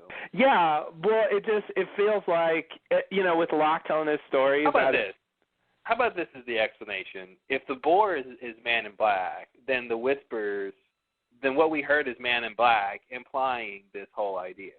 Yeah. You know, I think you got to credit Man in Black with the Whisper thing, too, because he can read people's minds. Sure. He's trying to make this boar thing, because, I mean, you're right, he's trying to make the boar thing seem important. I think if you say it's Man in Black for all of those things, I'd buy that more. So you think, like, the Whispers are they're doing their usual thing, but, like, that extra Whisper, that's Man in Black doing that. Mm-hmm. He's just, like, he's doing a fake Whisper. Mm-hmm. Which is just a whisper. Yeah. Strangely. And he can impersonate dead people, so he can sound like their voice. True. Yeah, exactly. Yeah, I mean, he could just be that guy. Mm-hmm. I just don't think. I mean, I know there's a few outlying examples of this, but I don't want to believe that everybody who dies gets trapped into the island's drama. You know, so I don't want to think that just the island what? The island's drama. Oh, okay. You know, just all the stuff that's going on. I feel like only the people who die on the island should have the potential to get trapped there as ghosts. Yeah. You know, there's a couple people who obviously seem trapped there that didn't die on the island, but I feel like I don't want the whole world to be on the island dead. You know, like it's a bit much. Yeah, it should just be a few people for specific reasons. But well, I don't want to have the fake Sawyer be dead on the island, and all we see him do is whisper this one time. But I feel like they didn't. You know, I agree with you that it shouldn't be that, but like they didn't specify enough to really rule out that as a possibility. You know, because Michael just says we're the ones who can't move on, and his statement is so general. It really sounds like we're all the dead people who can't move on. Well, and again, then you have to ask yourself, well, is the shrimp guy somebody who couldn't move on? You know, like yeah. Or does he seem like he could have moved on? I mean, I don't know. Well, I don't know. We don't know him very well, so yeah, it's hard to say. But if he's whispering, it seems like that indicates he couldn't for whatever reason. Mhm. Yeah. I don't know. I just want to use Occam's razor on that whole dead people thing. Yeah, fair enough. I mean, because then otherwise there should be more people whispering. There should, everyone should be whispered to by some loved one at some point, right? Yeah. Just about. So it's just kind of like there's not that many. Yeah. That gets to my ultimate frustration about dead people appearing. They're always just convenient. I mean, they don't show up as much as they could. Yeah.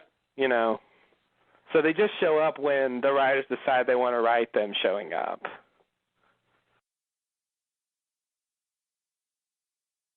So,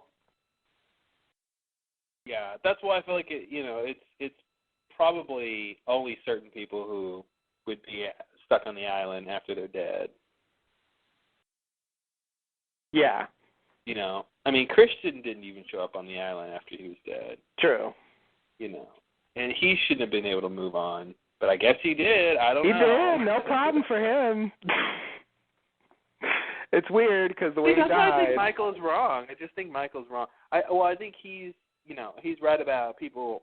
He can't move on from the island or something. I don't think he's talking about the afterlife in general, because I just feel like the island is, to me, an unnecessary step in the afterlife process as they showed it, right? Because it seems like people who've never come to the island, never had anything to ever do with the island, should just die and go straight to flash sideways purgatory, right? To work out whatever issue they need to work out and then move on to the ultimate afterlife, versus everybody stops on the island first, and then, because some people go straight to the flash sideways purgatory. Some people stop at the island, then go to the flash sideways purgatory. Like, that's just unnecessary to me. So I want to simplify that whole thing and just say only people who have their lives are intertwined with the island have the potential to be stuck on the island when they're dead. Okay. And since so much of this stuff in Sawyer's episode, I think you can attribute to Man in Black, I want to just say, throw the Whisper in there too. Yeah. If he's the bore, if he's given the dream, if he's making Sawyer re-experience all this stuff in the first place, then sure, add the Whisper in that too, and it's an all-encompassing theory. Versus he does everything but the Whisper. The Whisper is the real guy who's just there, and he whispers that to Sawyer, and then does he get to move on because of that? I mean, I don't know. Yeah. Maybe. I don't know. I mean, it seems like he had his own problems. I mean, he was borrowing money from, like, gangsters and getting killed because of it. Like, he might have had, other problems in life. Mhm. Yeah, I mean, but it's not, the moving on thing is more than just having problems. It's having issues you can't come to terms with. So. Well, I know, but you got to have problems first to have problems you can't deal with. Yeah, but the problems that we know he has, he said he was going to deal with them. He said he was going to pay the guy back. That's true. So. That's true. But no, I mean, obviously he didn't. He seems like a person who could have issues, but yeah. I mean, yeah, you don't really know anything about him, really, to conclude one way or the other. I mean, Kimi was in the afterlife, He was a bad guy, but I guess, he didn't really have any issues, so he was able to just go straight to the flash sideways and die there, whatever that means.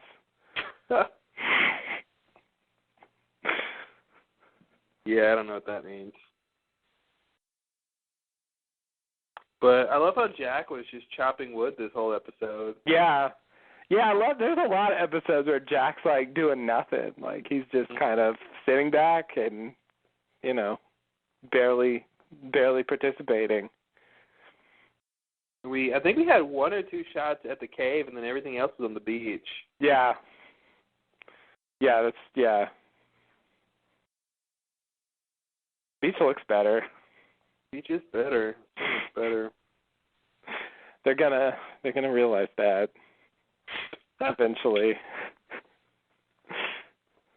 and it's gonna be such a, like, subtle thing that you don't even notice that you're not seeing the caves anymore.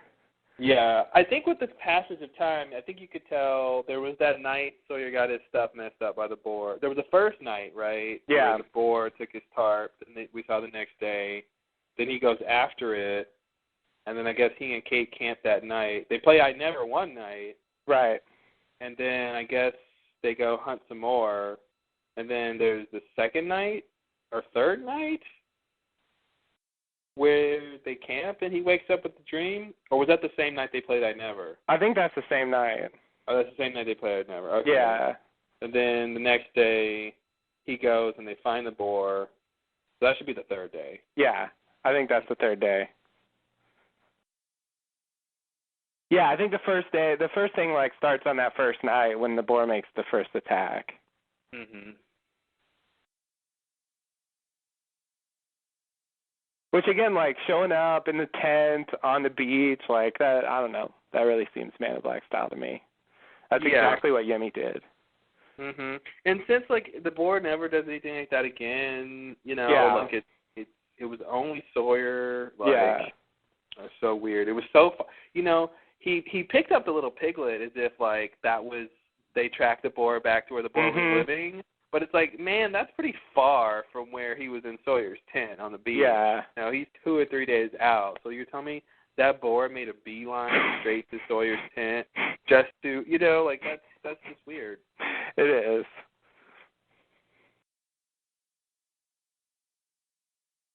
I don't buy it. I don't buy what that boar is saying. Yeah, I don't either. The boar. All right. Well, anything else with Outlaws? I think.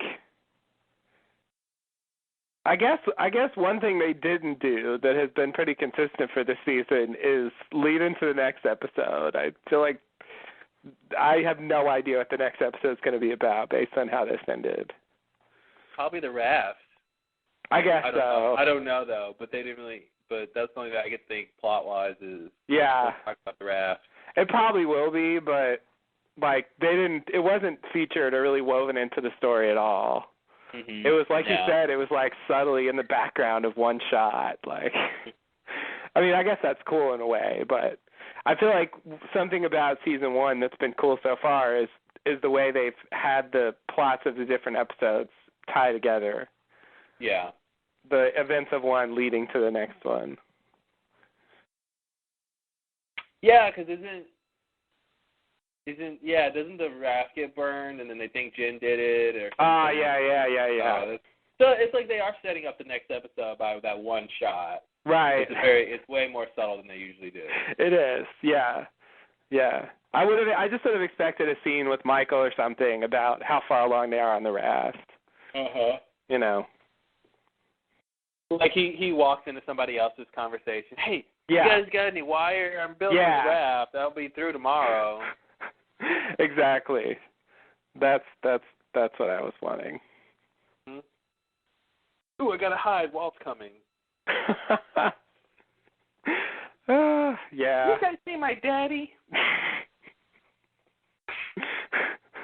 He's trying to get away from you, Walt. Walt's gonna burn that raft. Oh no.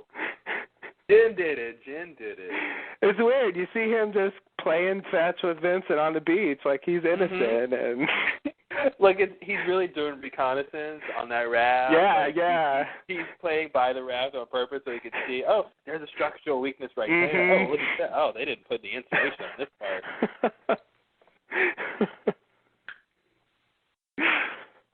Yeah, Kids, exactly. You can't trust them. You really can't.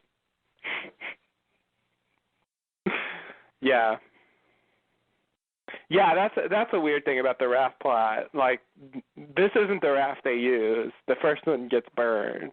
The second one gets burned too. Well, okay, but it gets burned after they use it. Yeah. But yeah, I mean, pretty much everything on the show gets burned eventually. Yeah. Especially some of the Losties. Some of the red shirts get burned with flaming arrows. Yes, they do. After they utter awkward lines about fire. We can't get fire in the chat. People who are neither frozen nor yogurt. Yeah. That. Oh God. That whole thing is. Well, Fro gets his own problem, but I think the red shirts, you know, I think the red shirts add something. I don't know. Maybe I'm making too much out of them, but I feel like having them there, whether they matter or not, changes the I don't know, the something. The stakes, well, I guess. I think they're I think they're important. They're their background. Yeah. Yeah, it's sort of, setting our main characters in this backdrop of this larger group of survivors of the plane crash. As later it becomes, it's only them. Mhm. They're not part of this larger story. Well, they are part of a larger story. Well, they're part of a larger story. They're part of the largest story of the island. People coming to the island not knowing what story they're a part of. Right. But I mean, that's the thing about the plane crash survivors is, they're gonna. I mean, obviously it's inevitable because they did it this way, but it's inevitable to die. That's what happens to everybody who comes to the island. They either die or they get, conscripted into the others or something like that. I mean, or even the others die. So, right. Death is a part of the island, definitely. I guess I'm just frustrated with the fact that, that they just kind of die. They're just all like mass killed off unceremoniously, and no one ever really even mentions them again. I guess they get treated kind of like the Ajir passengers. Yeah. And I guess I feel like, the Ajir passengers definitely got screwed as well, but like since the show started with the plane wreckage and with, everyone was red shirts at the beginning really, except Jack and like the people he encountered, like I guess I feel like they, I don't know, they deserve better than that. Mhm. It just seems like such a a quick thing you write just to get them out of the way, because like you can't have like 50 people time traveling showing up to Dharma and like, hey, their story isn't going to work anymore. It's going to be ridiculously cumbersome. Yeah. So I understand why they did it. It's just, I don't know. It just watching this early stuff, like it just disappoints me that that idea of the oceanic survivors as the core of the show sort of disappears. Mhm. Well, yeah, the perspective of the show changes over time. Yeah. So, yeah, that happens. Because some of them leave, and then like sometimes you're in the 70s. Sometimes you're in the 70s, and then like some others join in the fray, and then you get some freighter people, and it's not about Oceanic anymore. It really isn't. It really. I mean, you learn that fairly quickly that that's the pattern, right? I mean, even when we find out about Desmond, like it's like you can get to the island various ways, right? And there's no loyalty with who you got there with. Yeah. Necessarily, so. Yeah, the Jarrett passengers really got screwed. Like. Yeah. They thought they were just going to Guam. Yeah. But I kind of feel like the Ajir passengers had it better than the Oceanic passengers. How so? Well, because at least they endured one plane crash which was much smoother than the Oceanic plane crash. They didn't actually have to encounter very much that was crazy. It was pretty much they crashed.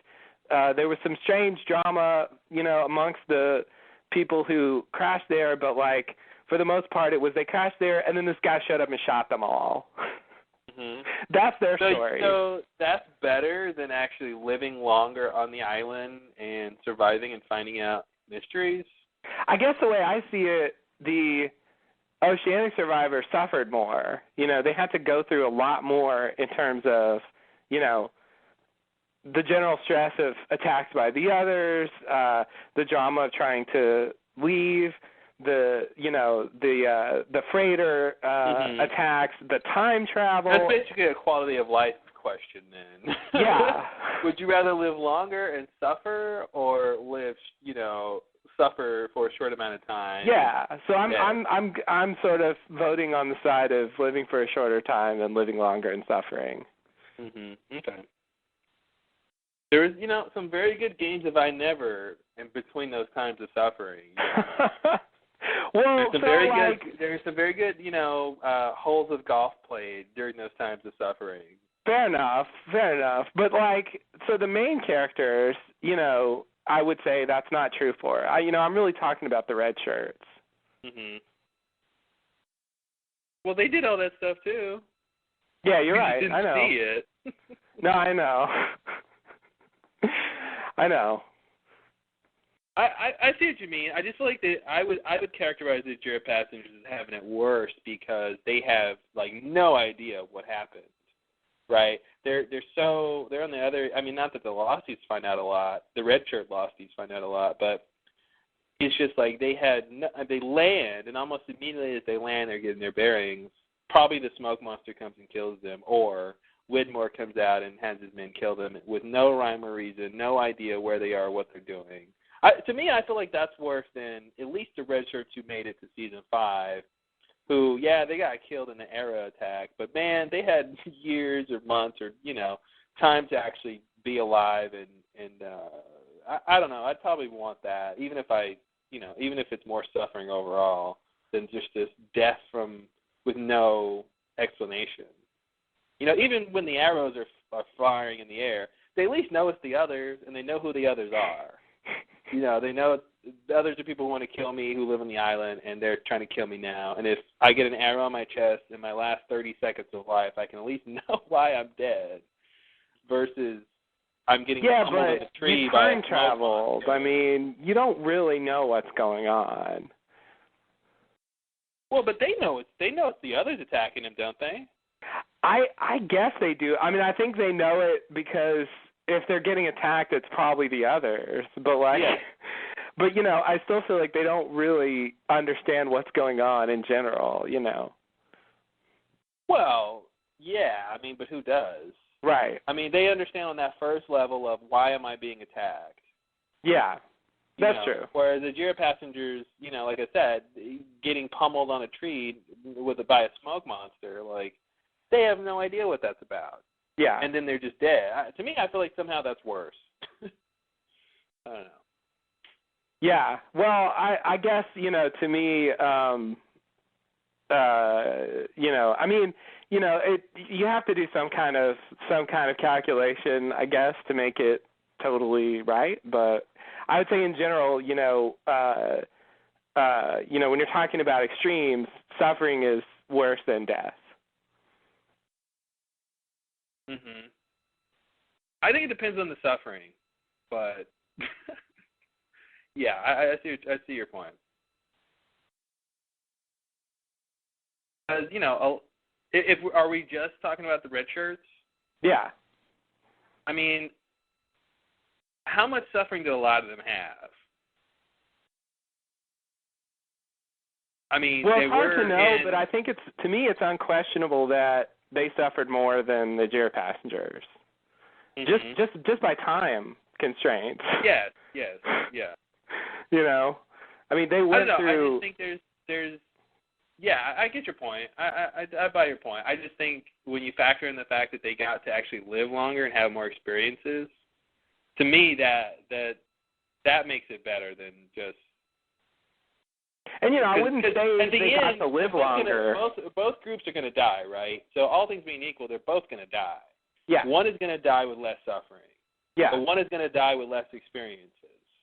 I mean, I don't know about less. I mean, really, the Oceanic people die before the Jira people do. So, if you were born at the same time, the people who got on Jira I'm talking about on the island. Yeah. Less time on the island. Okay. Yeah. But was it good? I mean, is the island really a great place to spend time? I mean, I don't know. Well, I mean, I was just thinking about if it's going to be the reason you die, then I'd rather figure out more about what's going on than not. Okay. You know, like if I'm on a plane going to Guam and all of a sudden I'm on this island and I don't even know it's a mysterious island. You know, Right. I feel like I'd rather die knowing I was, even if I don't know why it's mysterious, know that that the answer to why I'm on this random place that's not Guam, you know, that it has an answer, like you're closer to the truth. You know, even if you have to suffer more to get through that. Yeah. Yeah.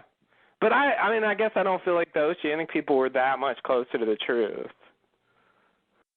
Well, but they at least knew the island was mysterious. They knew there was a smoke monster. They knew there were other people on the island. I mean, they knew more about the island than the Jira passengers. Yeah, I agree. But what's it worth if you just die at the like? What good is that knowledge going to do you? Well, you get more life. I just somehow I think more life is better than less life. Yeah, I mean, if you're going to die either way, right? You're going to die either way. So, do you want to die knowing suffering more yet learning more, or do you want to die suffering less and learning less? I think that's a judgment call, but I think I'd choose the first one. Okay, I mean, let me simplify the situation just to see if like it really goes this far. So, like, let's say you have a machine that can do like two things. Okay. And it can either kill you instantly, or it can just activate, you know, the pain nerves or whatever, you know, basically just make you feel pain all over. It can only do those two things. So here's your choice. Turn it to the pain thing for, like, let's just say at random something like 3 months. Okay. And during that time, you'll be explained that there's a machine that's making you feel this pain. Or number two, you just flip it to the death switch and you die. Do you say the sort of suffering version is better? Now, I would ask for what the parameters are first, right? So something like, if I turn it to the pain first, is it 100% hours until my death? I am in pain. There is no respite. There is no, and I know for a fact there's no hope of. It's these two options of nothing. There's no hope of it being rescued. There's no hope of the machine breaking down 2 months from now. None of that is in the picture. This is just one or the other. You're for sure, like, you're guaranteed to have these two options be what happens. I would say the death is probably better in that case. Okay, so it doesn't go that far. But if you go one step further, or one step away from that and say, okay, it's death instantly, or pain for 20 hours a day, and then 4 hours of the day, no pain, and then pain for 20 hours of the day, and then, you know, for 3 months. I think, I don't know, I'm getting closer to having a harder choice now, you know. And then if you say pain for 12 hours a day, then 12 hours of no pain, then pain for 12 hours a day, then, you know what I'm saying? So there's a continuum there to where I'm getting life experiences and I'm not suffering as much versus, you know, in comparison to how much I'm living longer, that I think changes that answer. And I think with the Lofties, it's like, you know, they're going through some stuff. There's people who are trying to kill them here and there, and there's a hatch that might, you know, kill everybody, you know, sometimes, and there's all this stuff that's going on, but there's so much time where they're really just hanging out and they're really just having fun and living their life, that I think I would choose that versus choosing to be on 316, and very shortly after I land, I just get indiscriminately killed. Right. So, I mean, I created an absolute situation just to see if you really think suffering is better than death in all circumstances. I said it has to do with, you know, the fact that you're getting to experience more life. Now, if the life you get to experience is just all suffering and pain. Yeah, because that is life experience, you know. Yeah. And that's like, I just don't see much value in that. You know, but they're having other experiences too. I get what you're saying, and I'm not even really talking about the loss situation. I think that basically just comes down to how do you judge the merits of the life on the island versus the suffering on the island, and I'm just making a judgment call that it's worse, and I'd rather be on a Jira personally. But you know, you're saying, well, in my opinion, they had it good enough, the oceanic survivors, during the time they were there, that it outweighed the whatever suffering they had to go through, and so it was worth it. So that's fair. I mean, I get it. And some red shirts had it better than the others, like the pilot. He had it pretty bad. Right? He had it more like the Deer passengers. See, yeah, I feel like the pilot had it better. But see, he got to be mauled to death by a smoke monster, which the horrible tormented death, versus someone who gets shot on the island, or someone who gets stabbed with an arrow and in the chest and they die pretty fast. Like, I feel like even to me, I wouldn't choose that. The pilot's death, because his last moments of life is horrific, wondering and what is attacking me? Why is this sounding like a T-Rex? Yeah, it's a smoke monster, and I hear a train coming. And it's like all of that, and you just mysteriously landed on this island, and your plane just split in 3 parts or whatever. So that's what I'm saying. Sure. I feel like I don't want that. I want people are chasing me. They've been chasing me for a while. Oh, no, I just got hit by an arrow. Okay, I can make my peace with that. Yeah. I mean, I think we just have a different suffering threshold or something. Like, you insinuated that if you had to suffer for 12 hours a day, you would prefer that to death. Like, to me, that's questionable. Like, 12 hours a day of suffering? Like, that's a lot. What is the suffering, right? But I'm telling you what it is. It's you just feel pain, and everywhere you can feel pain constantly. Okay, what's the level of pain? The most pain I can feel? As high level as as you can maintain consciousness. Mhm. Yeah, I think my point with the 12 hours was you can get to a point of equilibrium where I think if it really depends on what that means. I mean, it's tough to really feel pain at a threshold like that and never pass out. That'd be a weird thing to just to have to. Yeah, your sense of time would be warped, but because you'd be worried about the pain you're feeling. But I think there is some level where let's just say this. It's not like 1 minute of pain and I'm just going to say, yeah, kill me, or 1 hour of pain a day and I'm going to say, kill me. 12 hours I might say, kill me. I don't know. 10 hours I might say, kill me. I don't know. Maybe not the first day. Maybe this third day I might say, I got 3 more months of this for 10 hours a day. Kill me, yeah. Yeah. But I feel like just because suffering is involved doesn't mean I'm going to automatically go with the death switch. No, I mean, that's obviously true. That's why I'm saying the difference is how you evaluate the suffering and how bad it is. Yeah. Because, I don't know, man, 12 hours a day for 3 months, and then I can be done and still be alive. I might try to make it. Doesn't mean I could make it, but I might try to make it. And I might get 2 minutes into it and say, kill me. Yeah. I mean, maybe I would try, but I don't know. I don't think there's any way I'd make it. That's a lot. Or maybe I would, but I don't know if that would be a good thing to do. Mm-hmm. I mean, I'm not sure that it's really worth living like that. Yeah. But that's what you have to decide, and what if it's 12 hours a day, then you have 12 hours to not be in pain. Man, those 12 hours are going to feel really good. Up until that 11th hour, and you're like, uh-oh, I gotta go back to 12 more hours of this thing.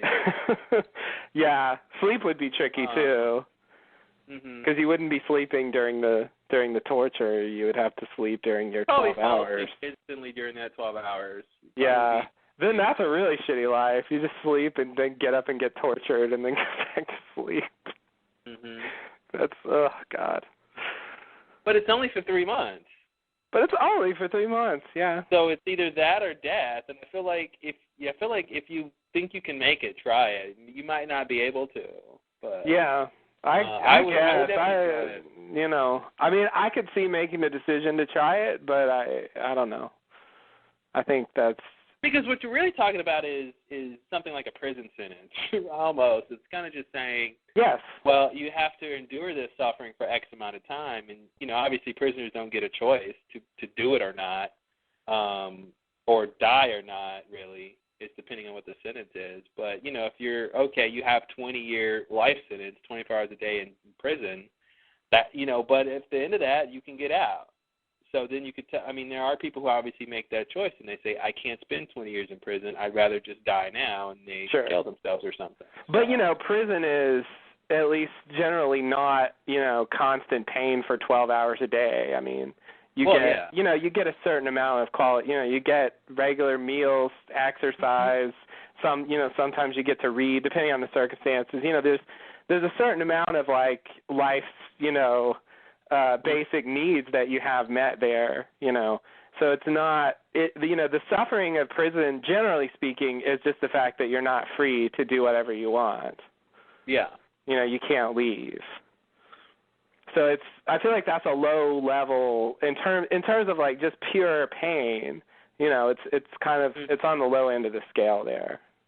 Yeah. So I think it's pretty easy in a way to make the decision. I mean, obviously some prisons are worse than others, so it depends on the circumstances. But in the best situation, the sort of nicest prison, I think it's kind of easy to make the decision to go ahead and live out your life in there. You can gain a certain amount of positive life experience even in prison. So I think that's reasonable. Yeah. Again, it's sort of about how you value, or the opposite of value, either the life experience you're getting or the suffering you have to endure. Mm-hmm. And I guess for me, like, I imagine crashing on this island.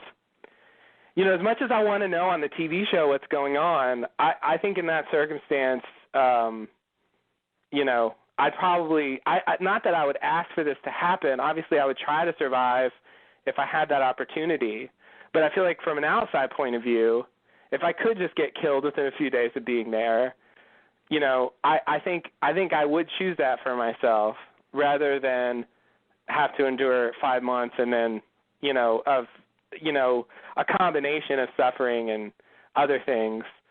Only to time travel and then get killed by a flaming arrow.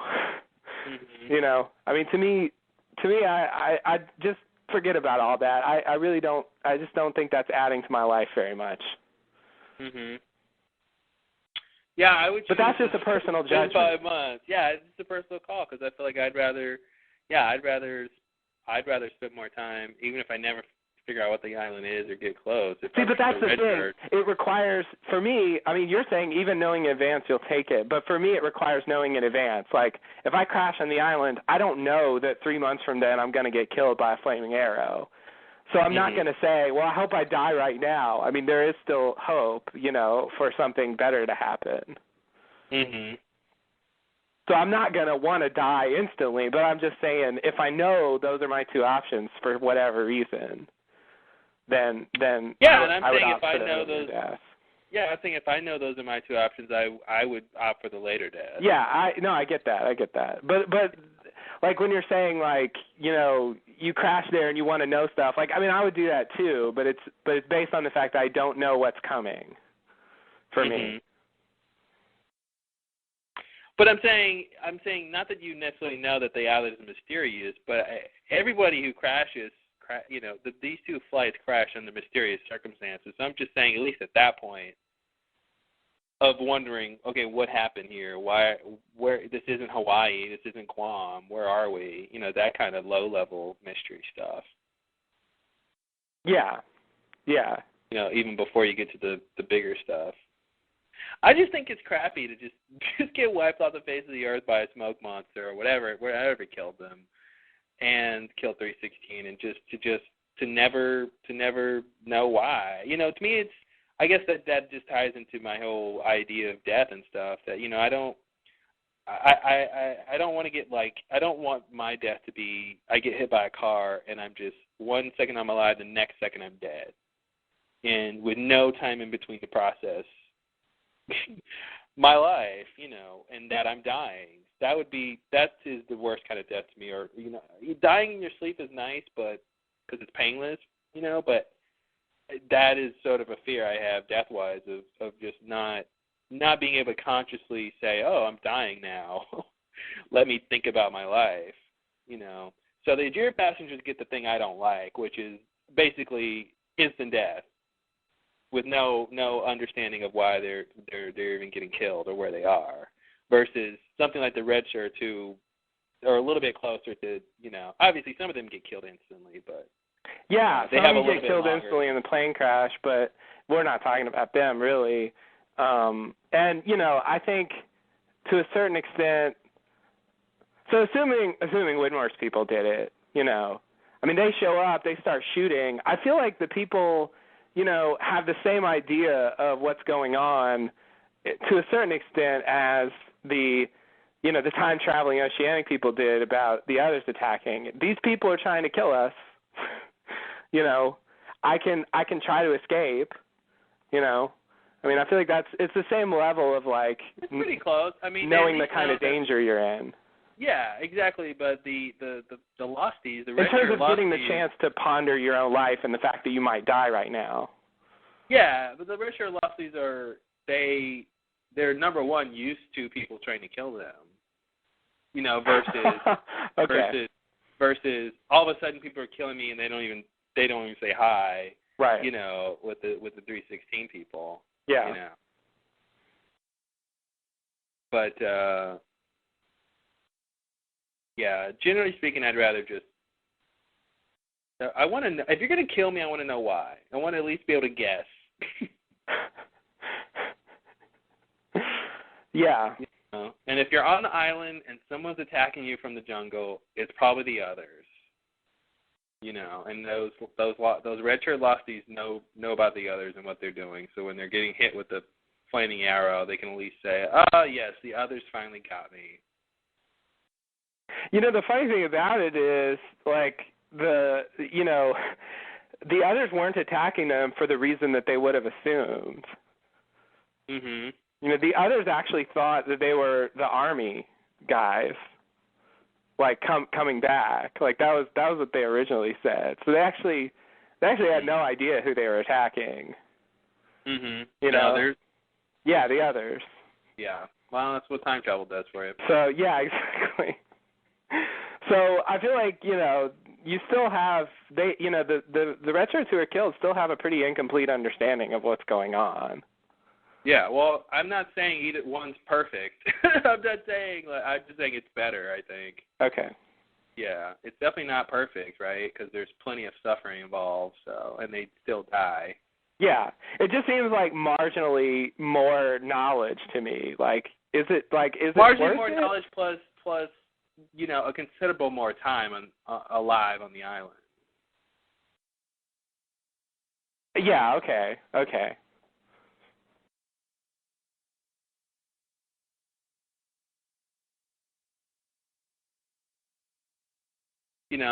It's the Losties, the red shirt Losties got to at least, have adventures on the island. The 360 people never did, and they both end up dead. Yeah. So to me, it's like I'd rather have some adventures and end up dead than never have any adventures and end up dead. Okay.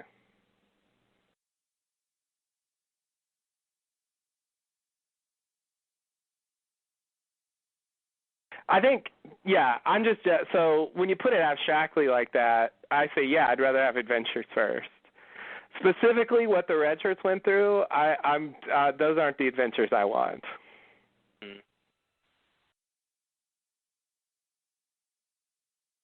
But they weren't that bad. I'm not saying they were bad. I'm just saying they weren't really worth the trouble. So you'd rather not have any adventures than... So you'd just rather have not any adventures than crappy adventures?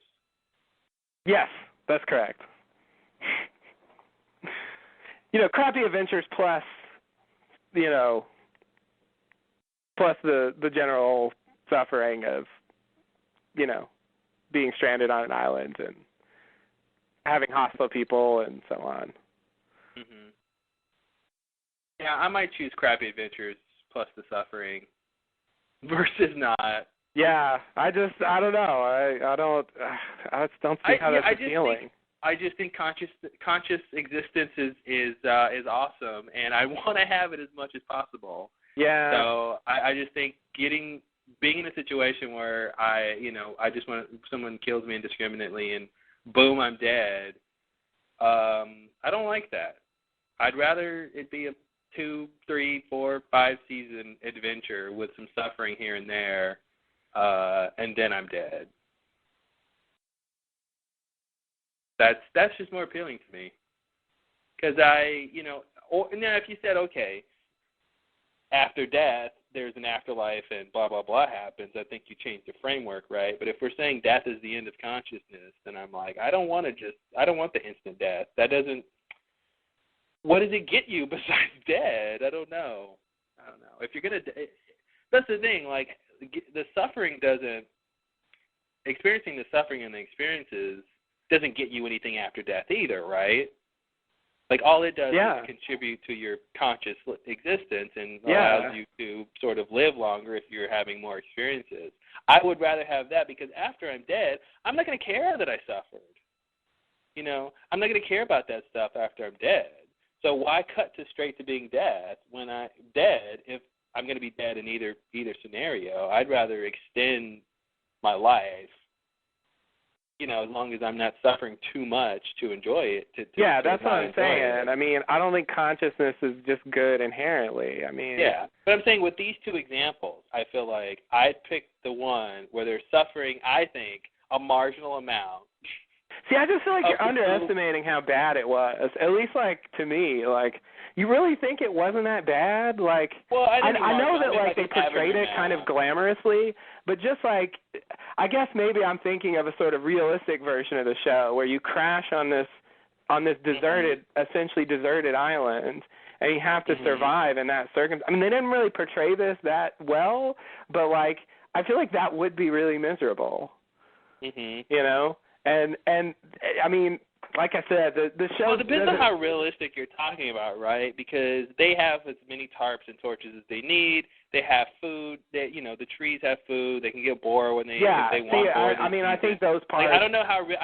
Like, we got to either talk about the show or talk about reality. Because if you go back and forth, then it changes the topic.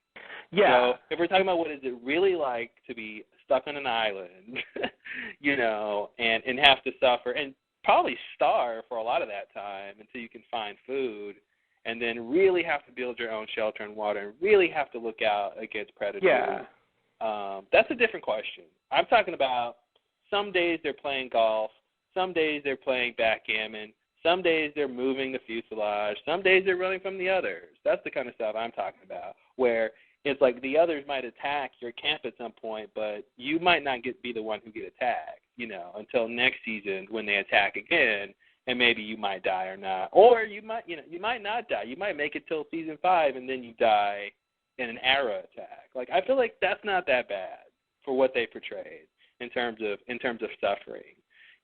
Those people weren't tied to a rock and beaten with a whip every day for their extent of their life on the island. There were periods of time where they were relatively safe. There were periods of times where they were relatively happy. So I feel like that's worth it. To me, the way they portrayed the show, it's worth it. Now, if you're talking about reality, that's a different conversation. If it'd be really, really, really worth it. But in terms of the show, I feel like, a lot of the red shirts made it to the end. And the end being them getting hit with the arrow when they're pretty much all killed off then. Yeah. I don't think that's that bad. I guess, like a shot in the head as soon as I get off the aeroplane. Like, I get a shot in the head or I get smashed into a tree by smoke. Like, why is that bad? I mean, why? What is horrendous about that? I don't understand. Well, number one, it's to me, I don't like it because it's indiscriminate. I didn't do anything to cause this. It's somebody, you didn't do anything. Sort of. You're right. It's the same in the other situation too, where it's not. The others are sort of just attacking because they're attacking, right? Yeah. But in the other situation, they're at least aware of why they're being attacked. Not really. They're at least aware. Well, they're at least of the precedent, right? Of the fact that they've been attacked by the others before. Yeah. That the others attacked them for basically because they're unwanted on the island. Yeah. Okay, that to me is a nice kernel of knowledge that the 316 people don't have. That, you know, or at least how it was portrayed. We don't know what was said to them about the circumstances of their death before they were killed, right? So, you know, I'm just saying, like, I don't like the fact that, you know, they basically land, the 316 people have this crazy flight. They land on this mysterious mini island next to a bigger island, and they're out on the beach. You know, maybe they're trying to figure out food and water and shelter and all that survival stuff, and then, let's say, Whitmore comes out with some people and just starts shooting them, and then they're dead. You know, I don't know. To me, that's not satisfying. That's, to me, that is not a good way to die, versus the A-15 redshirt people landing on the island, being afraid of what's in the jungle, getting attacked by Smokey maybe, you know, chased by Smokey maybe, and all the different various levels of suffering and peril that they had. They got to spend more time. They got to live longer. They got to have a longer conscious experience. And to me, that's more interesting than just, boom, you're dead. You have no idea why. You have no idea where you are. You just know you're not in Guam. So they got to have a longer conscious experience on the island. They didn't get to have a larger conscious experience overall. So, you know, I guess. Well, I mean, they did over. It depends on how old the person is, right? I mean, or I guess I don't know what you mean. Well, yeah, I mean, so we're starting. You know, we're comparing. Would we rather be on one or the other? So we're the same age either way. So, you know, we're going to live longer if we're on Ajira. Mm-hmm. Yeah. In fact, we're going to have years longer if we're on Ajira. Years of life experience. Well, depending on who you are in the red shirt camp. I'm me. It's me. Well, who are you? You're not on the show. What does that mean, you're you? You're not on the show. What do you mean you're you? I'm saying there's some red shirts from A-15 who die in season 1. There's some red shirts in A-15 who don't die till season 5. Okay, so I'm saying, who are you? It's you. You know, some people live longer than others in the same camp. I'm making a hypothetical scenario. Would I rather be on Oceanic? I thought that was the question. You're saying you would rather be one of the specific red shirt characters? No, you're saying the Ajira people live years longer than the red shirt people, and I'm just saying than the A-15 people. And I'm saying some of the A-15 people, you know, live longer than each other. Yes. Well, what I'm saying is, if you're one person, then just a single individual. If you get on Oceanic versus getting on, you know, with the exception of the main characters, so we're talking about red shirts. If you're a red shirt getting on Oceanic, if instead of doing that later you get on the Ajira flight, you're going to live 3 years longer. Yeah, you're gonna live 3 years longer off of the island before you get to the island, because just by nature of when the plane. So, like, 3 months of life experience on the island is worth more than 3 years of life experience off the island? Well, I'm saying from the perspective of being on the island. You know, the original question was, you get off the plane and, you know, do you want to get killed instantly or live on the island more? You know, now if you're saying which plane do you want to be on, I'd choose 316 in terms of, you know, they have less suffering because of the island, right? They have, like, it gets confounded, I think, because the A-15 people are suffering more, but that's because they're on the island earlier, right? Yeah. So now to make it more even, you'd have to say, well, you know, would you rather be A-15 and the plane gets there later or something, and then the people are suffering less? You know, because then it calls into question, well, what is the Ajira passengers doing in those 3 years? Are they suffering more in their lives or suffering less? I don't, you know. I feel like if you're going to frame it like that, then you're comparing. If you're not just going to stick to the framework of their experiences once they get to the island, if you're going to go independent time-wise and say the A-15 people got to the island earlier, and at the point at which A-15 gets to the island, the 316 people are out in the real world living their lives for 3 years, potentially having good experiences versus the horrible suffering that the island people are going through. I think that poses a different question. I'm just saying in terms of if you're going to be on a flight and it gets to the island. So forgetting about the absolute timeline, you're just restricting to the two scenarios, independent of each other. Yeah. Yeah. Okay. I mean, I still pick Ajira, but I just felt like, the objective timeline gives you further reason to pick Ajira. Mm-hmm. Because, you might suffer in the real world, but, it's I feel like you have as good of a chance of having a good life in the real world as you do on the island. I mean, if you take into account the timeline, to me that changes the scenario, because you could say, well, what if the people, what if the A-15 red shirts, I mean, technically Hurley is an A-15 passenger, but say he was a red shirt and he ends up staying on the island for decades. You know what I'm saying? To me, that completely outweighs Ajira's situation in terms of how long you live. Sure. Yeah. That's why I was trying to take the timeline out of it and just say, from the point you get to the island and the point that you die, which is better? Right. Yeah, and I guess to me, knowing, so I mean, it's based on a belief that you don't have to share that, that suffering is bad, and even though once you die, it doesn't matter that you suffered to you. It just was a bad thing that happened, independently of how much it matters to you. That's just, a point of view that you may or may not agree with. Yeah, I agree that suffering is bad. I'm not sure what it means to say it's bad. If it has no effect on a person that it's bad, I'm not sure what it means to be bad, other than just in the abstract that it's bad. Yeah, well, then you have to define good and bad, and it's all hard, and I can't do that right now. But I'm saying whatever bad means, I attach it to suffering. Mhm. I mean, I agree with that, but it's like saying, it's bad to steal something, but then if you steal it, no one will ever find out. Is it bad that you did that? And then you can say, well, yes, it's bad objectively that you did that, or morally that you did that. But in what other sense, in terms of how it affects people, that it's bad? Well, it's kind of not. Nobody ever knew. Right.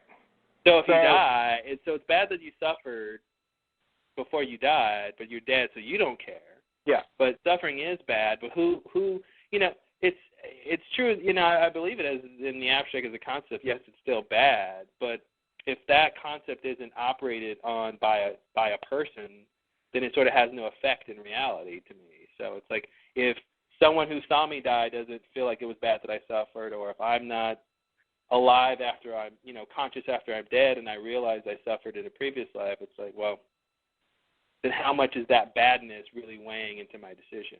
Because it's abstractly bad, Right. So, I mean, obviously it was bad for you while you were experiencing it. Mhm. There's at least that. Yeah, it's bad for me while I experience it. Now the question becomes, is there good stuff that's happening too or not? If it's all bad and all suffering, I'm not going to want to hang out in that framework where the majority of my conscious existence is suffering. That does not sound fun. But like I was saying before, I think there is an equilibrium there. I don't know, 80-20. I mean, life in general is suffering, so I mean we have some of that anyway. But if you're talking about hooked to a pain machine, more sort of specifically, you'll get closer to a definite answer, when you're saying. I just think that makes it easier because if you want to get at what specifically the issue is, it's easier just to remove all the extraneous details because they can complicate things, and obviously they matter. And yeah, you know, if you're going to make that decision for real, you do want to consider other factors except besides the suffering. So, you know, maybe it's a snap decision. Maybe if I really, you know, had a full understanding of what the red shirt's life was like, I would say, yeah, that was better. You know, that was worth living. It's just my perception based on what we're shown, which is a pretty limited amount, that it wasn't really worth the trouble. Mhm.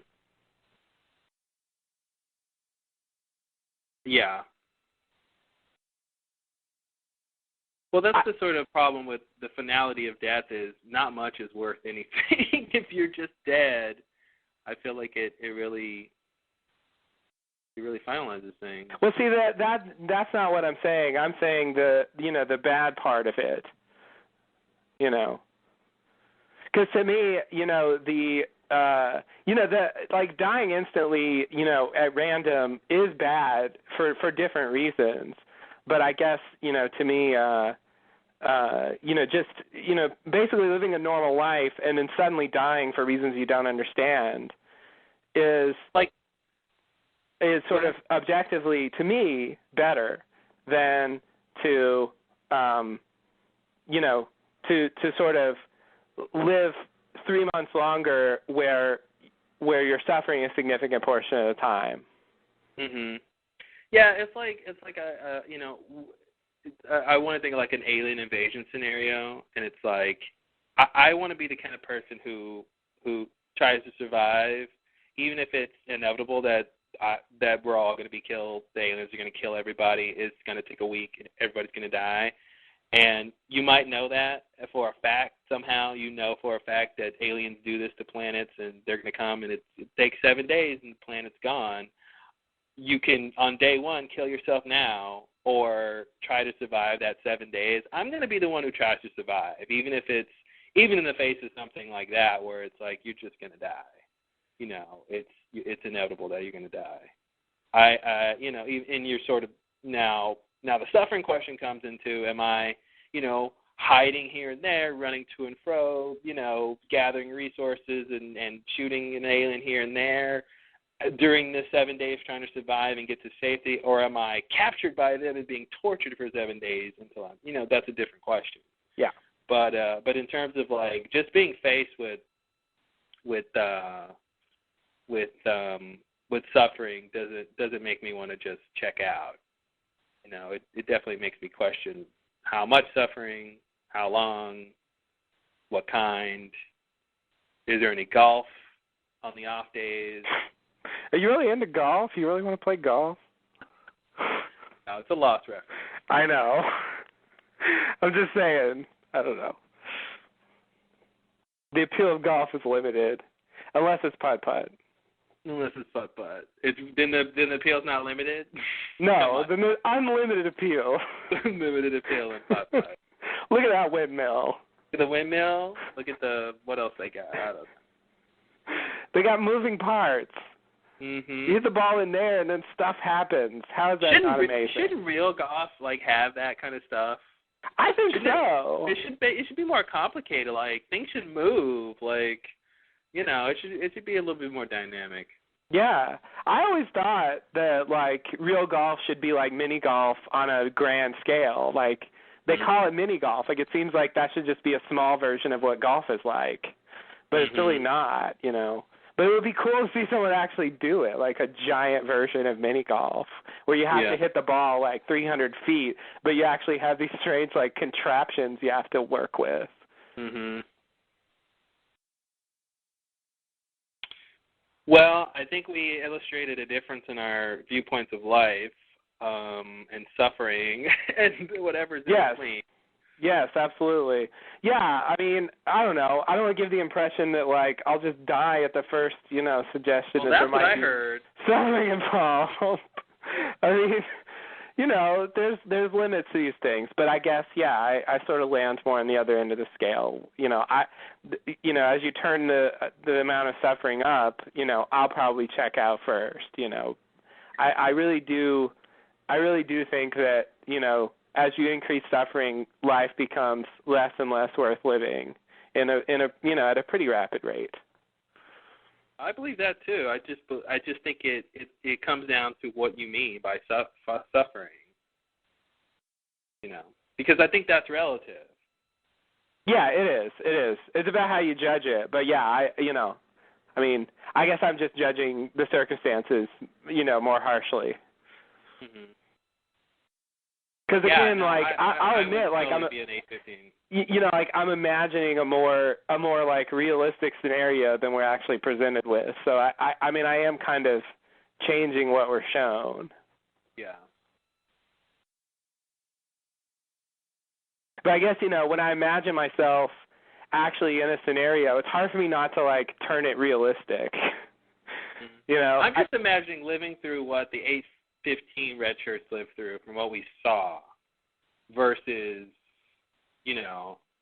from what we saw of 316, which was not much. Yeah.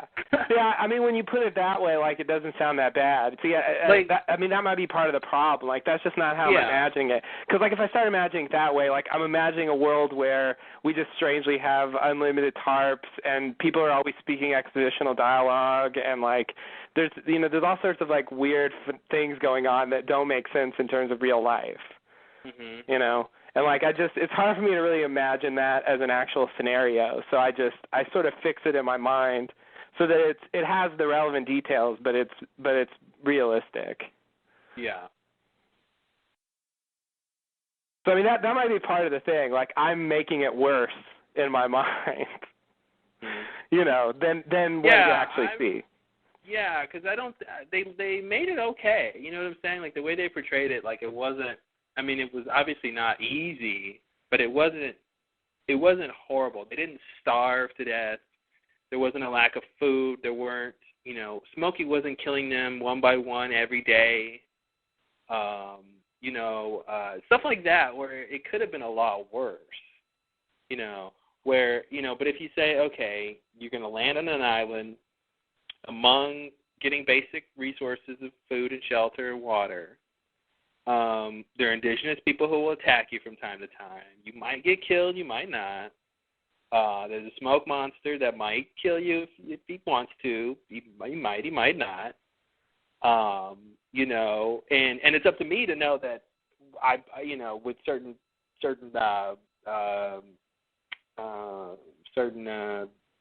what do you call it? I can't think of the word. But certain I keep trying to say the word. I can't think of it.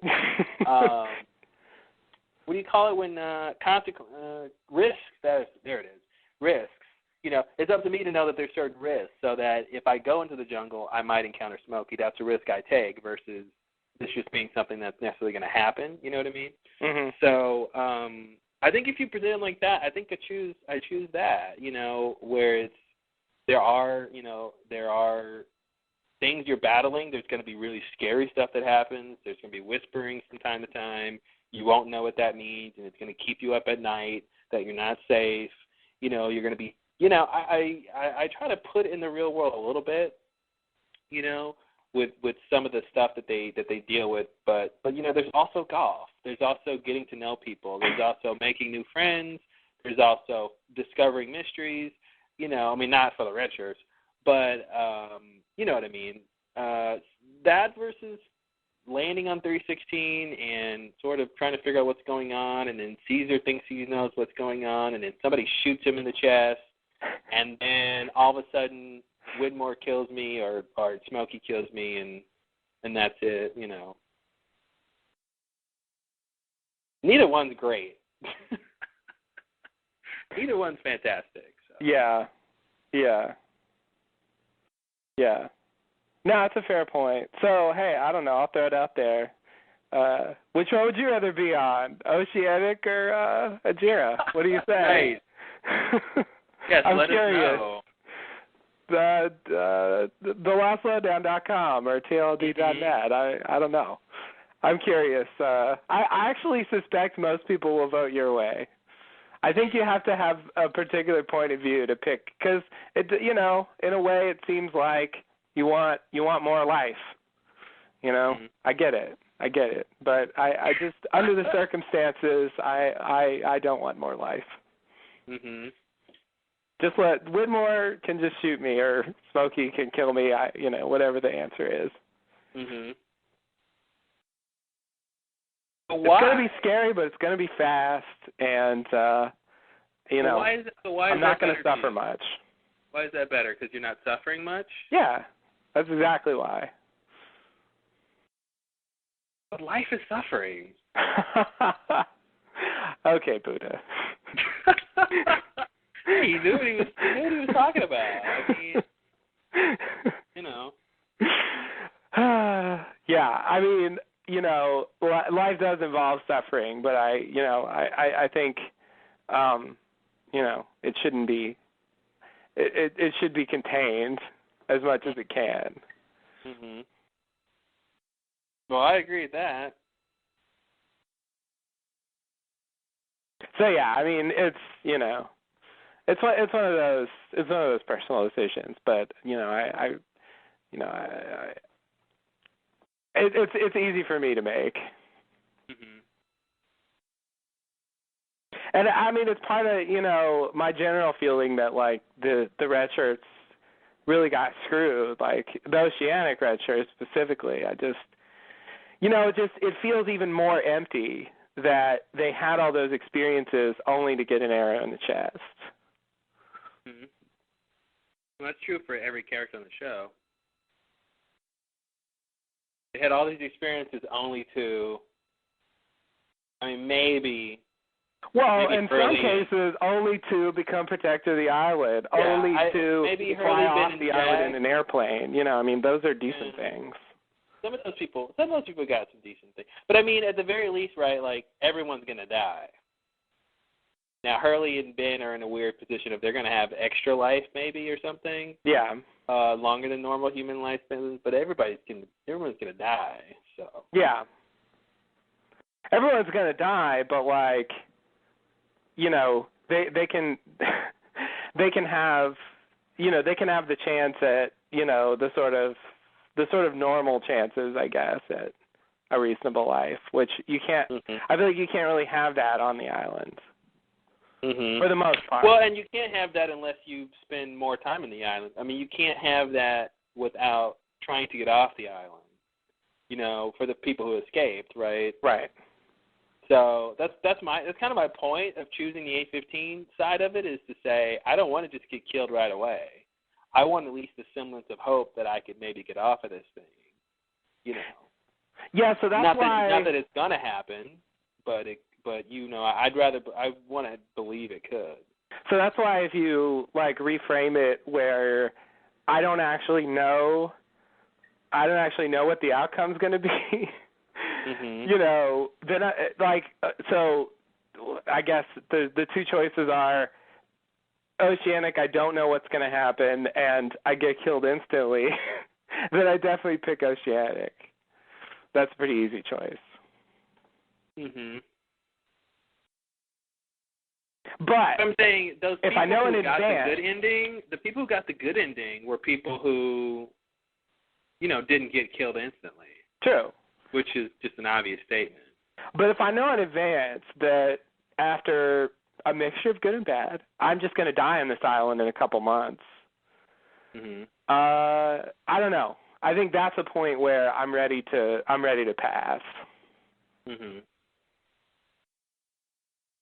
I don't know. Something tells me if you were really in that moment and you had a button you could press and you were like, it told you, you got 3 more months you can be on this island for 3 months. You got to subsist yourself. There's dangers and, you won't be rescued. Are you really pressing that button to kill yourself right now?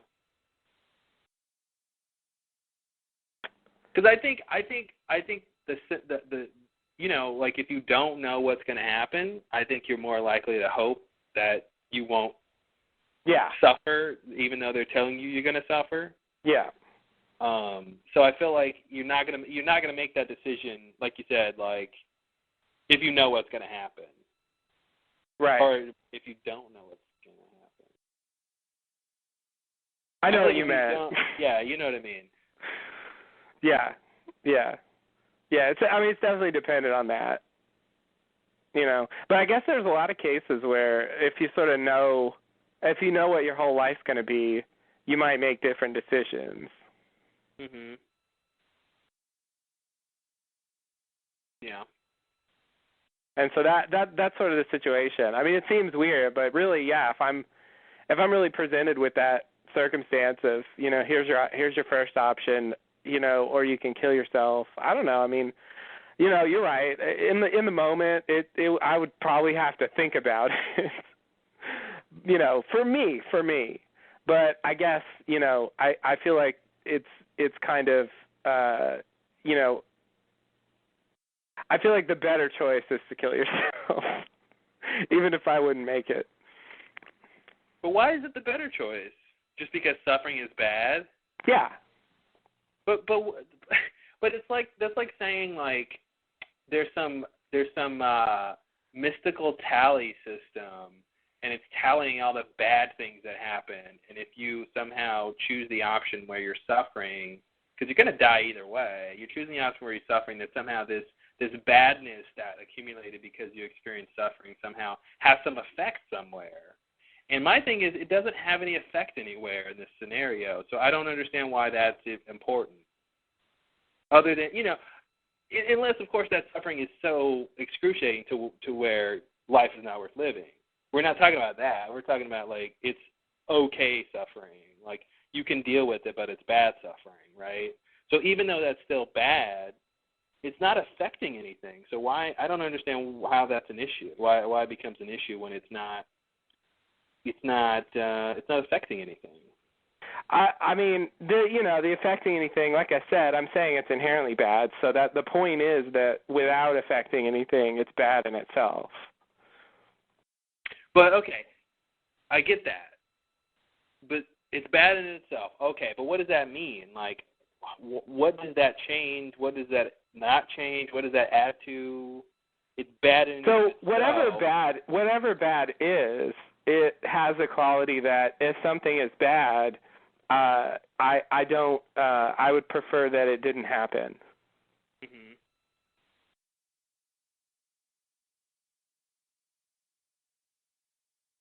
Okay, but if it happens and it doesn't change anything, then that's where I get. Well, it changes the fact that it happened. Okay. So something bad happens, but it doesn't affect anything. It's just something bad happened. Yes. Yeah, my brain wants to say why. My brain keeps going to that point and saying, well, what does it matter? Like. Yeah, so if you don't accept that suffering is bad, then yeah, it's hard to agree. To me, like I said, I accept that suffering is bad, but I guess it becomes what is bad. I guess maybe that's where I have a problem then, is to say that something that's bad that affects people or affects a situation should be taken into account, and things that are abstractly bad that won't actually affect anything, then that's a different situation.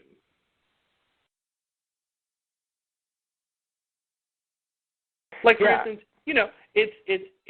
it's bad to kill somebody, right? If I walk up to you and I stab you, that's bad because you're going to die. I don't think it's objectively bad to kill somebody. I mean, I think that's a context thing. Okay. Well, I was going to say, whereas I do think suffering is kind of context independent, a bad thing. So it's different to me than killing. Okay, but doesn't killing tie into suffering? Yeah, I mean, to the extent that killing someone causes suffering, yes. Okay.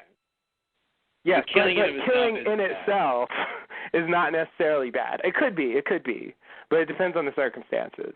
Well, yeah. This is what I'm saying. I'm saying in this circumstance, I'm going to explain that I walk up to you and I stab you and I kill you. Okay. Right? Cool. Indiscriminately or whatever. Yeah, just right? that random. That's bad. That's bad because I just took your life, right, and potentially caused you suffering.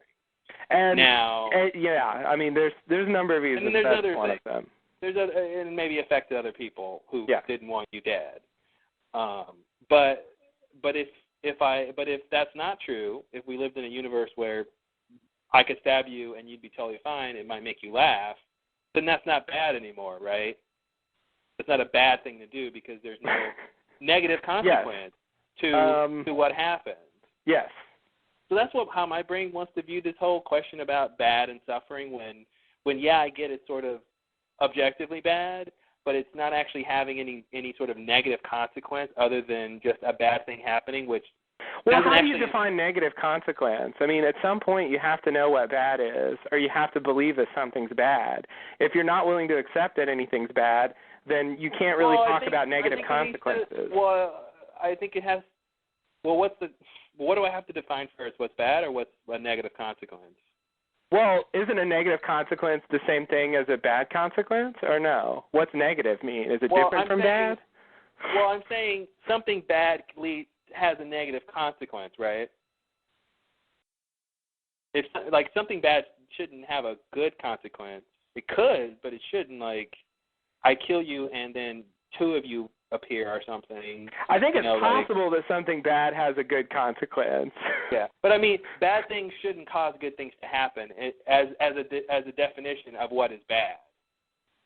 Yeah, I mean, in general, you wouldn't expect that. Let's hope not. So that's my point. Did I make my point? Is that you're saying suffering is bad. I agree with that. Okay. I think there's reasons that suffering is bad in terms of effect, right? Which is like a subjective reason thing like suffering is bad, and an objective reason that suffering is bad. I think that is true also. But I feel like if you're just killed and you suffered, no one else is affected by this bad thing, which is suffering happening to you, and then you're dead, right? Yeah. Then that suffering, that bad thing, only had a consequence while you were alive. Once you're dead, it sort of has no consequence. So then it just becomes this bad thing that happened. So that I guess that was my question: is why is it not good to have bad things happen if those bad things aren't actually going to have any consequences? Well, I mean, yeah, it's so if you're not willing to accept that it's bad without consequence, so like if the only thing in the universe were someone being tortured, if you think that's not bad, I mean, I can't argue that. I mean, to me, it's something that I just take as a given. I don't defend it. I guess I'm just saying you don't have to believe that. I don't know what's the motivator to not doing something that's bad unless it has bad consequences. Like if you say it's bad because it's bad, and bad things are things that you want to have less of.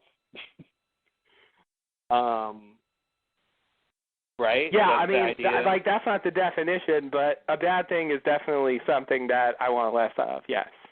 Mm-hmm. And so, my brain says if it's not going to have any consequence in the real world, then what is stopping you from doing it? Then you're just saying like. I mean, it has the consequence of the event itself. I mean. The consequence of what? The event itself. Mhm. I mean, that's not really a consequence, but it contains an event, which could happen or not. And, I'm saying it would be better if that event did not happen. So, I mean, there is a difference. Yeah. Now, if you don't agree, that's, like I said, I can't really argue the point that, because I don't think there's any justifying it. You either think that suffering is bad or not, and I really don't think it's justifiable, actually.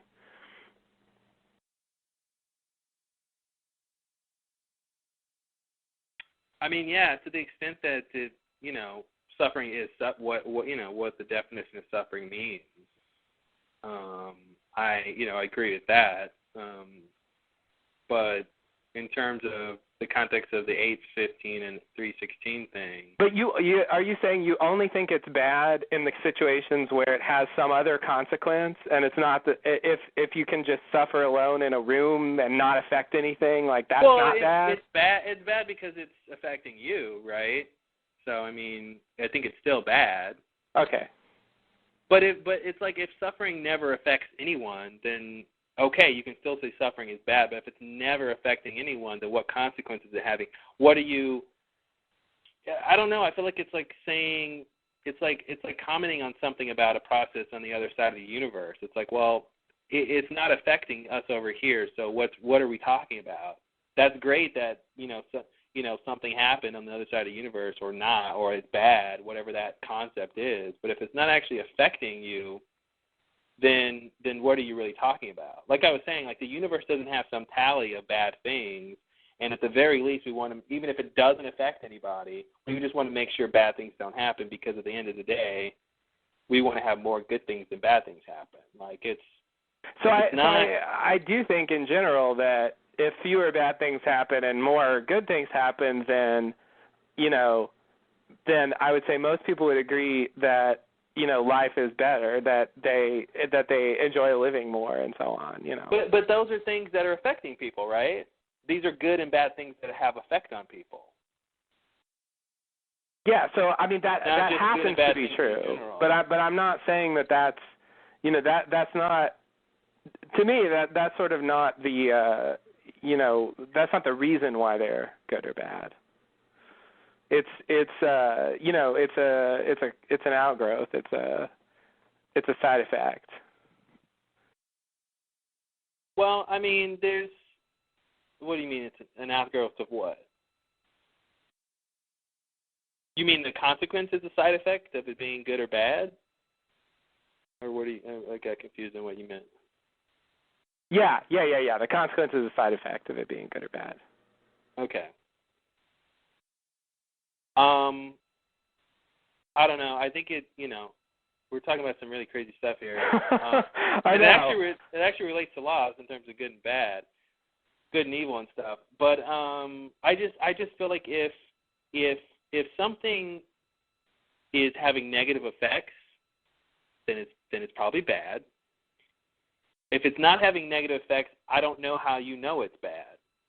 Now, there might be other reasons why you can know it's bad, or think it's bad, or believe it's bad, and not be able to justify why it's bad. But I don't think you know it's bad unless it has negative effects. The same with, the opposite is true with good. Like, it's not good unless it's going to have an actual good effect, right? It's not, it's like giving money to charities is sort of, in and of itself, objectively, or maybe, I don't know, a good thing. Yeah, it depends. Context dependent, I would say, for that one. But one would hope it'd be a good thing. Yeah, in general, that should be a good thing. But, of course, it can have a negative outcome or something if you do that, right? Yeah. Yeah. So I don't know. I just feel like there's. So I'm going to agree with you. I don't know that suffering is a bad thing. I agree. I believe it. I don't know it. I think to the extent that it's actionable and reactionable in the real world, suffering is bad.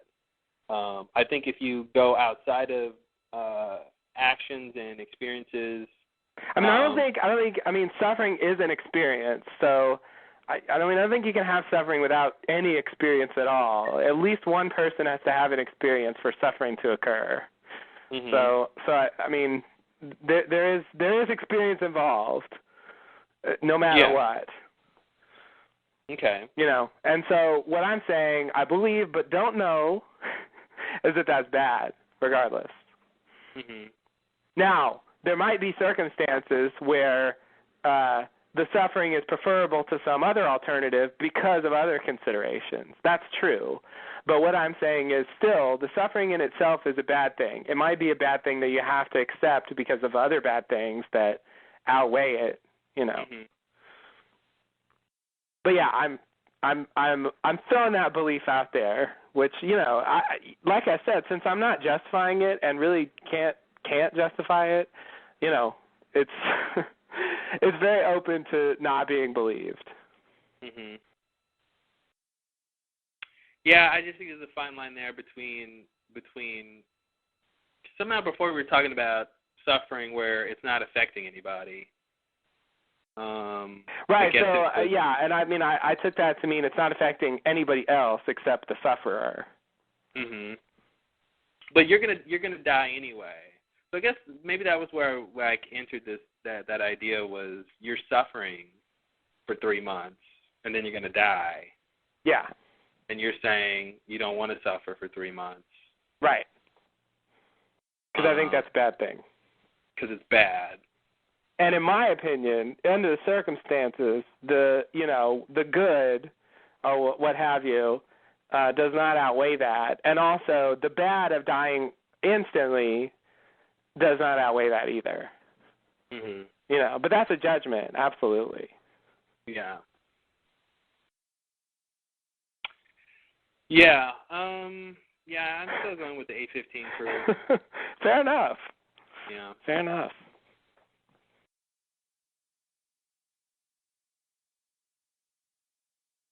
They got to play golf. I'll come back to that. All right. Well, enough of philosophical corner with Claude and Justin. Yes. A little bit of morality. Mhm. I don't know. Yeah, to me it's a interesting topic because I think it really is one of those things that it's based on these concepts that I think are very subjective, and I mean I think once you define them they won't be, but I think initially they are very subjective, and so it's it's hard to have precise conversations about them because to a certain extent they're based on beliefs that you can't really justify that well. Yeah. And I try to keep it simple, I have that one simple belief that I don't justify, and I try to just go from there. Mm-hmm. But because to me that seems like a reasonable thing to stand on, but I'm still not justifying it. So I think it's reasonable to stand on when you obviously in a context that it's like you said, someone's going to experience the suffering, and I think that's bad. I mean, I think you can defend suffering being bad as to say, it causes pain. It's unpleasant. It causes pain. It impedes, sort of, a sort of happy pursuit of life or something. Yeah. So I think you could say it's bad in that context. But yeah. It's like the killing thing. It's like, stabbing people wouldn't be against the law if it didn't kill people. Right. Yeah. The sum of what we call good and bad is about the effects that actions have. Yes. If when someone was dehydrated and you gave them water and it killed them, that'd be illegal. If that's just a weird thing. Oh, no, it's poison if you give people water at this point. It's, I didn't know. Oh, manslaughter. Right. Yeah. I'm not saying effects don't matter. I'm just saying... Well, that's what you said. Did I say that? Twice. Maybe I did. But if I did say it, I take it back. Effects matter, but... I guess what I want to say is that, when we're talking about the basic concepts of good and bad, whether or not something has that is, it should be initially judged independent of the effects. But what does that mean? See, now we're back to it. Because what does that mean? Because then why is it bad? If it doesn't have, if you don't know what the effects are, right? If you're saying, I want to evaluate this action, and I'm not going to take into account what the effects are, then how do you know if the action is good or bad? Well, it's hard. I don't think it's possible because you're defining good and bad by the results of action. Yeah. Yeah. So that's what I was saying. Like, I feel like if suffering is not going to have bad effects, then I don't know what it means to say suffering is bad, other than it's an abstract idea that seems to be true, that should be true. But I mean, if no one is going to have bad experiences, then it's why are we saying this thing is bad? So I don't know how you evaluate something without understanding. So yeah, I mean, when I say effects, I mean effects other than the thing itself. Obviously, if we're talking about some kind of event or action or whatever, it itself is going to have content. I mean, something happens, Mm-hmm. But what I'm saying by effects is things other than the thing itself. Okay, yeah. So, but if the thing itself doesn't cause something bad, that's what I'm saying. So what is, maybe phrase it in another context or something where I can understand what you're saying, where like... Yeah, so that's why I'm saying, like, stealing or killing or things of that nature, to me, are actually not bad in the abstract, because I think in themselves, they're not necessarily bad. Because it depends on the situation. It depends on the circumstances, yeah. Yeah. So give me an example of what you're talking about with something that's not like that.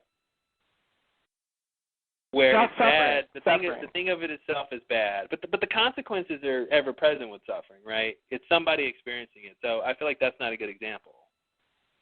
Because suffering is someone experiencing something. The thing itself is the consequence.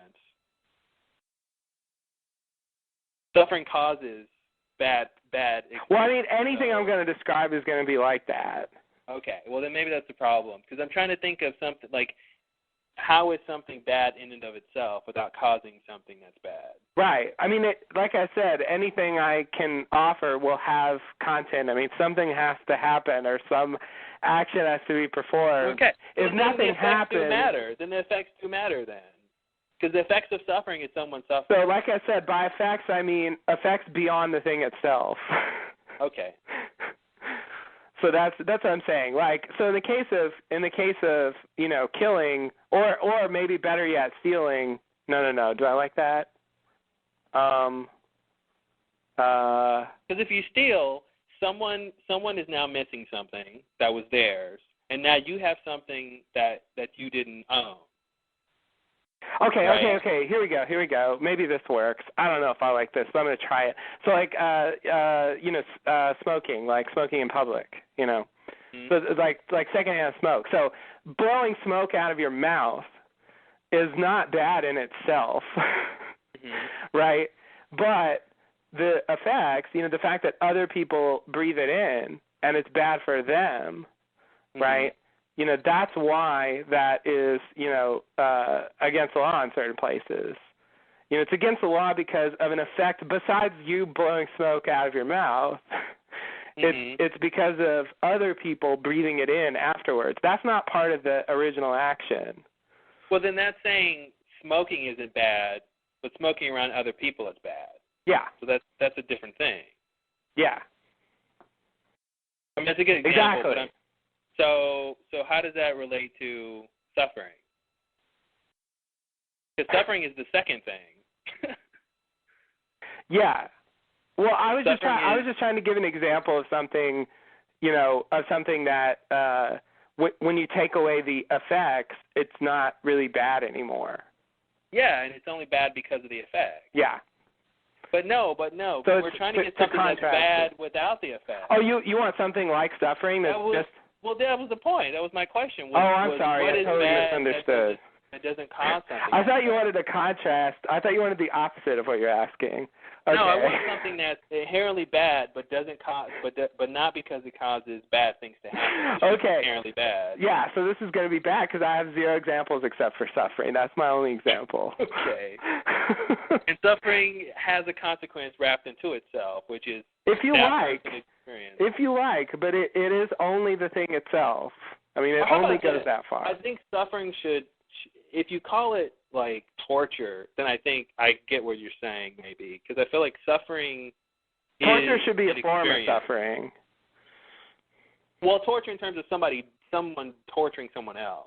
You know what I'm saying? Yeah, So torture is causing another person to suffer. Exactly. Yeah. Yeah, so that's bad both for the person who's suffering and, you know, bad that the torturer is doing the thing. Mhm. You know, because they're causing the bad thing. Yeah. I guess that's my problem with suffering as an example is the effect is wrapped up in the action itself, so it's not separate from my main point of bad action. And I think maybe that's why it to me raises itself to that sort of abstract like bad by itself. You know, because its effects are kind of part of the thing itself. Mhm.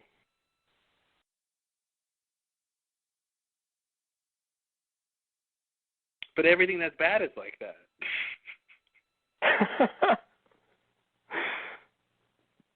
No. Oh, no. Not everything that's bad is like that. Yeah, that's what my example is supposed to show. Like some things are really just bad because of their effects, and by themselves. But nothing is bad. But nothing seems to be bad by itself, without taking into account the effects. Unless you say the effects don't include the thing itself. Well, yeah, because I mean it gets weird. If you include the thing itself in the effects, then like you're asking for like the absence of anything to be bad. No, I'm saying that things are bad because of their effects.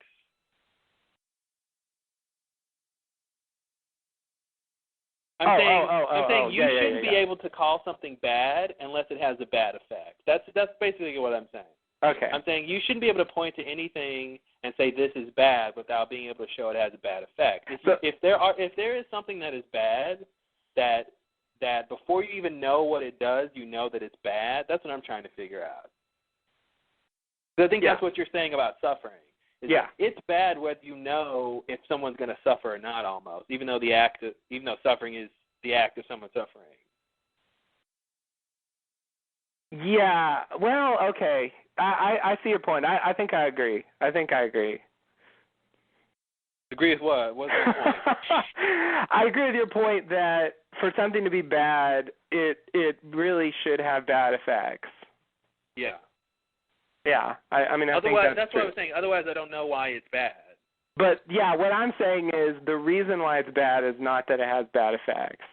I mean, you can try it. I mean, you can go with it as a first, as a first stab at trying to explain why something's bad. But I don't know. To me, it's not the reason. Mhm. But then what's the reason? I don't have a reason. That's the thing. So. Why not just use it as a reason? I don't get it because you're saying like suffering has bad effects. Yeah. But the bad effects is not why suffering is bad. Okay, then why is suffering bad? Well, suffering doesn't have good effects. Yeah, suffering isn't bad because it has good effects. Right. So then why is suffering bad if it's not because it has bad effects? That's my thing. Is like I mean, it's kind of circular, unless See, I think. See, here's the problem. I feel like here's the problem. So I feel like when you say bad effects, you're kind of stuck in a loop because you haven't really said what bad means yet. So if you're going to call effects bad, you have to explain what bad is, and so that's sort of why I feel the need to go outside to say what bad is because bad is not good. Okay, but then you have to say what good is. I mean, there's whichever one you want to do. There's some kind of work that has to be done because even to say these are good effects or these are bad effects, you have to say what that word means, and you sort of haven't done that yet. So something good gives you a positive outcome or benefit, and something bad is negative, and in some situations it's context dependent. See, I feel like you just moved the definition over to positive and negative, but I mean I think there's still work. We can't agree what that means. I mean, you're going to have a problem with language. That's what you're basically saying. There's a problem with language in defining these things. So at third point, we got to agree that we understand what positive and negative means. Well, yeah. So I mean, I guess I'm making it almost I'm just saying, what am I saying? I'm saying that I don't want to define them circularly. I don't want to define bad as bad effects. Mm-hmm. Right? So I can't quite define them, but I don't want to get in that trap. So I'm just choosing to reserve good and bad for these abstract ideas, and then, I can't really, I'm not really saying what they are, but, now I'm free to at least use the words. But you don't know what it means. That's my problem. If you don't define it, then you have no idea what it means. You're right. I don't know what it means, but Then you don't know if other things might be like that or not, because you don't know why this thing is like that. I don't know what it means, but I start with certain baseline things, like suffering is bad, and that gets me pretty far. Okay, but don't you have to, the next question is say, why is suffering bad? I could ask that question. That's why I tell you I don't justify it. That is something I take as my sort of baseline. Because my point is, if you go with this idea that suffering is just abstractly bad, right? Yeah. Suffering is bad, and then you look at the consequences of suffering, and suffering is whenever somebody suffers, they get $1 million in their pocket and they live forever. That you're changing what bad means. That's not a negative outcome, generally speaking. So I feel like I see what you're saying. Like, you're leaving the definition of these abstract things open, but it seems like you lose out on the practicality of language to say what's good and bad if you don't know what the effects are going to be of whatever you're talking about. Because you can say suffering is, I guess work me through your idea of what you say. Okay, suffering is bad, is abstract. This abstract bad thing. What is your definition of that? I guess you're saying what? You don't have a definition of what bad is. Oh yeah, no, I don't have one. Okay. I'm just saying we've got these words good and bad, and I'm gonna put suffering in the bad category.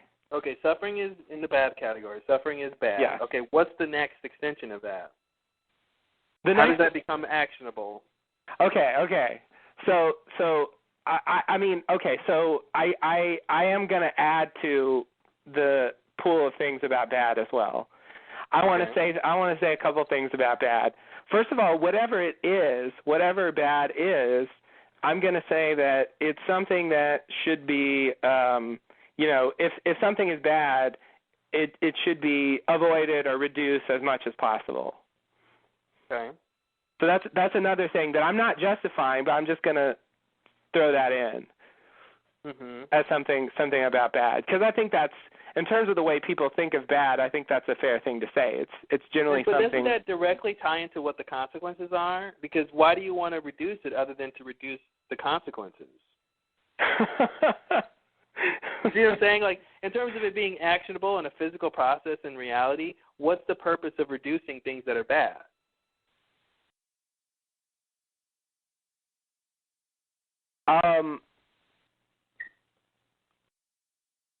Yeah, I mean, yeah, it's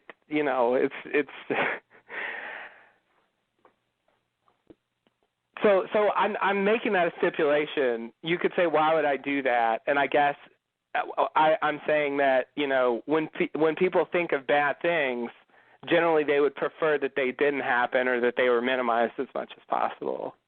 So I think that idea of let's reduce bad things is justified in the way people use the word.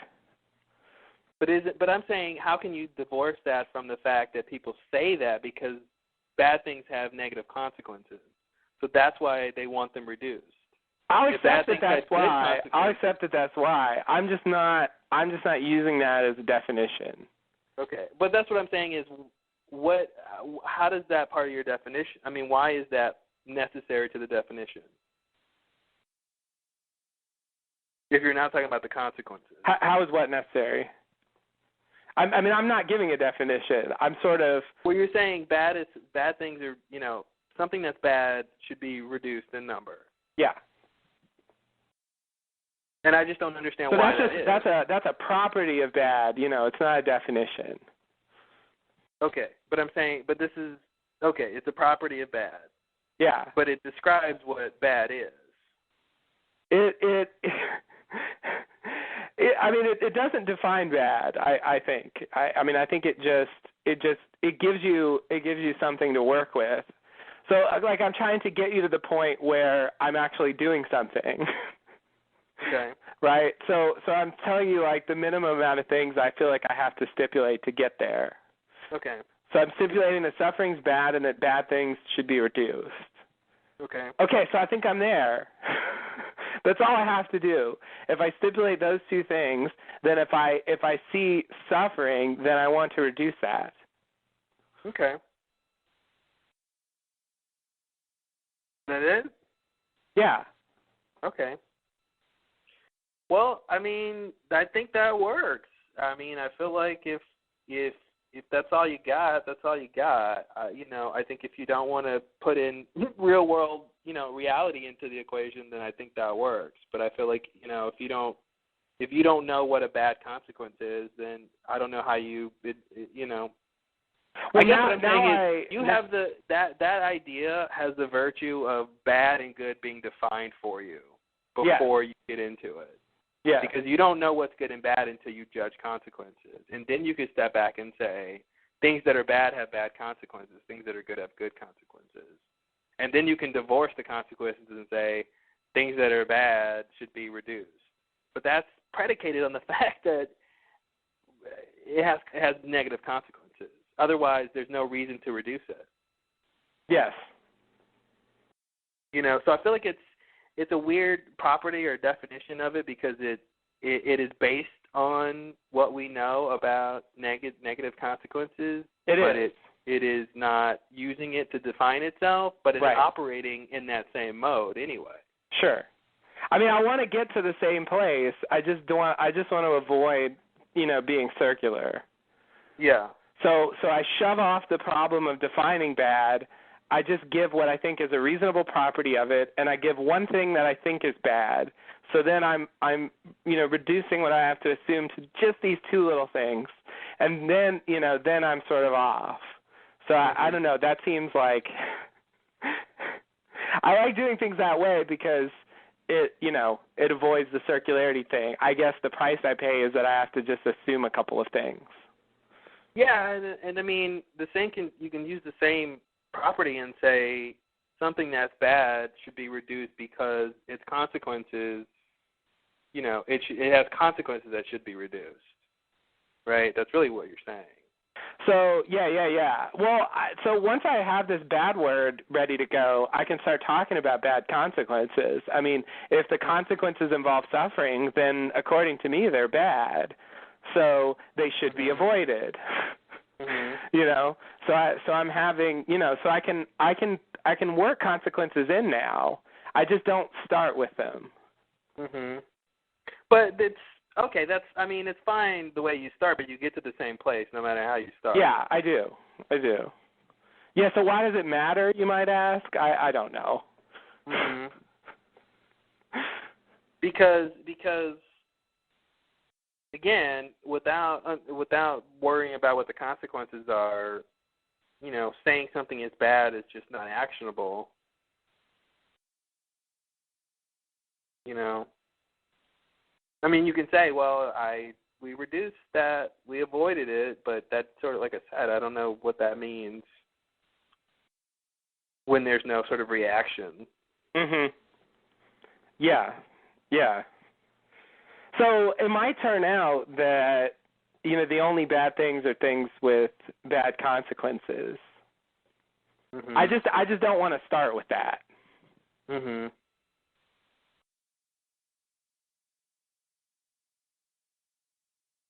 It's reasonable to think that. Yeah, I see what you're saying. It's just sort of inevitable, right? That you can have something bad that has a good consequence, and it doesn't mean it's good. Yes, that's true. That's true. But, yeah, there could be some weird contraption that you push a button and it sends pain to one guy and to somebody else, some great thing. If it has a bad consequence, but nothing bad is going to only have a good consequence. It shouldn't be bad if it only has a good consequence. If it has a good consequence and bad consequence, it can be bad or good, depending on what's going on, right? So, like you just said, somebody's feeling pain and then somebody else is getting something else, right? Yeah. Like, without somebody feeling pain, then why are you calling it bad? Why is this something that should be avoided? So what did you say? You said if something has only good consequences, then it shouldn't be bad. I think I agree. Yeah, I don't know why it would be called bad if it only has good consequences. Yeah, that seems pretty unlikely. Yeah. So, I think that's where you get into when you define, these abstract concepts, maybe, I guess, exist outside of they exist outside of language or something, but we have to define them with language, and it is circular because now we're redefining what bad is, right? Now we're making sure that we don't include things with good outcomes and call that bad. Yeah, well, I'm not actually saying that yet. I'm just saying that seems unlikely. I can't, I can't think. So if it only has good outcomes, then it's hard to see how it's going to be bad. Well, that's what I'm saying, because you're saying something is bad, should be avoided and reduced. Yeah. And this thing has good outcomes, then you have to say, well, why should that be avoided and reduced? Yeah. And if it's good outcomes, it shouldn't necessarily. Obviously, you can have good outcomes, and you don't want a lot of them. So good, yeah, and so good reciprocally should be the case that good things should be increased and promoted, or the opposite. Mm-hmm. And something that always has bad outcomes should not be called good. Yeah. Right. Yes. I agree. But I think those are things you say after the fact. Mm-hmm. But my point was they go back into your original definition. The problem with language is you get to redefine things, right? So you can start off the way you want to start off by saying there's this word bad, there's this word good. Mm-hmm.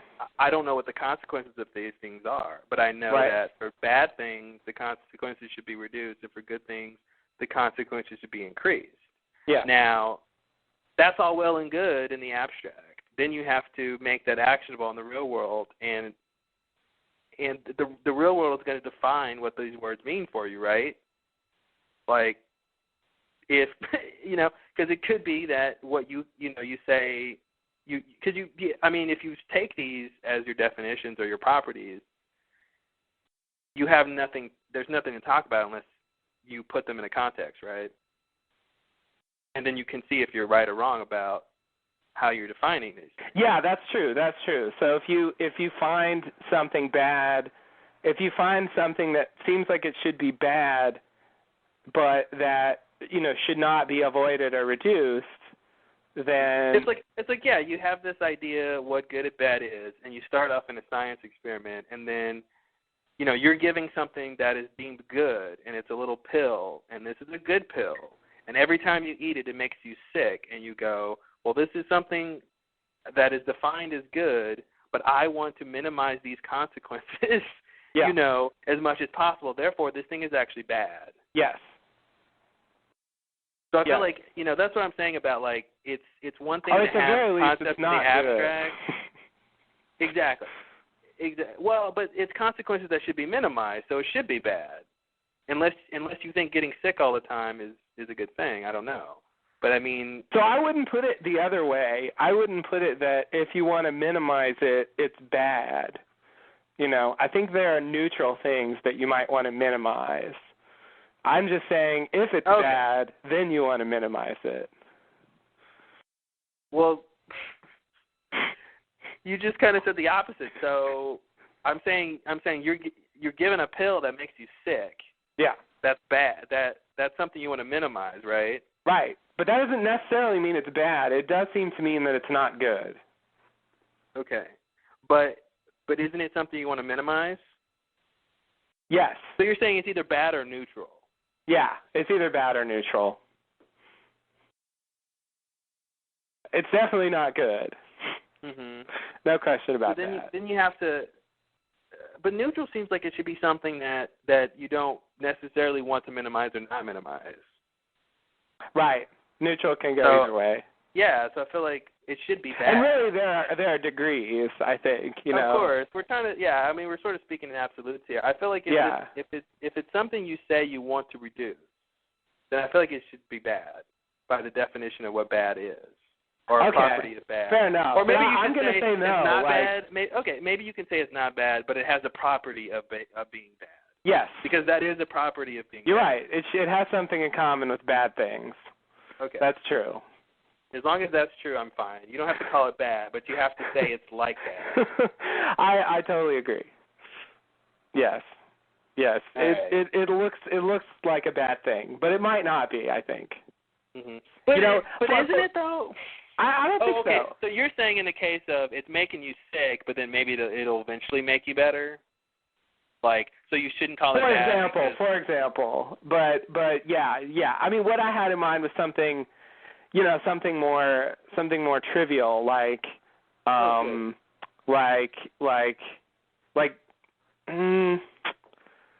this is hard. I'm not good at this. I need something.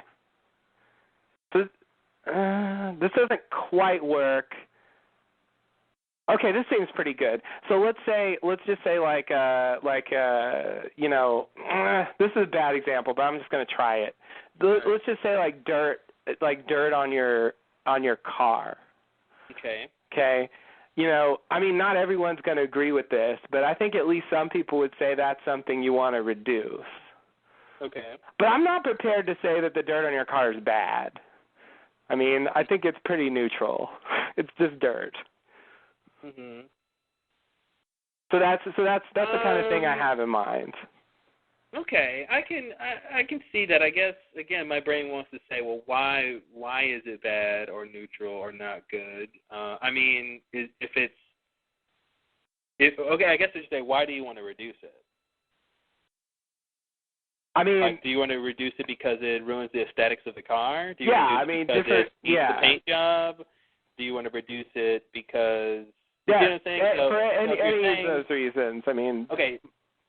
Yeah. So if you're saying it ruins the aesthetic of the car, yeah, then you're saying having the aesthetic not ruined is something you want to maximize. Yeah. So that should be a good thing. Or at least a property of something good. Yeah. Yeah. Therefore, I think dirt on your car is bad.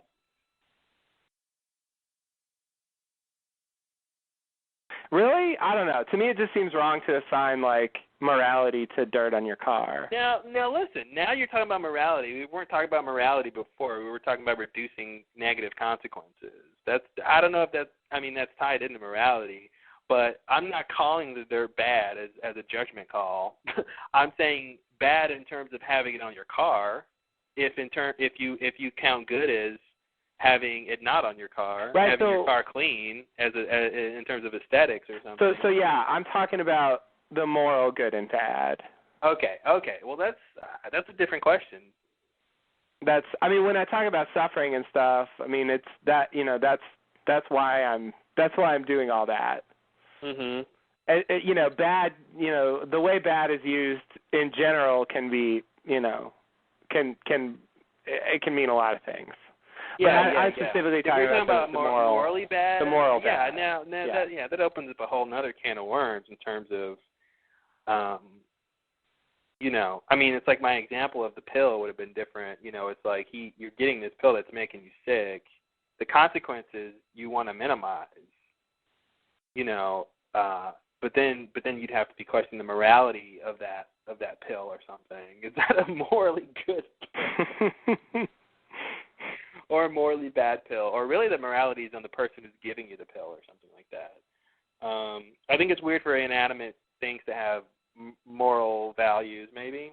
Yeah. Maybe that's the problem. Yeah. That's why I wasn't thinking in terms of morality with dirt on your car, because it's dirt on your car. Yeah. Yeah, but it is something at least some people would want to reduce. Yeah. Mhm.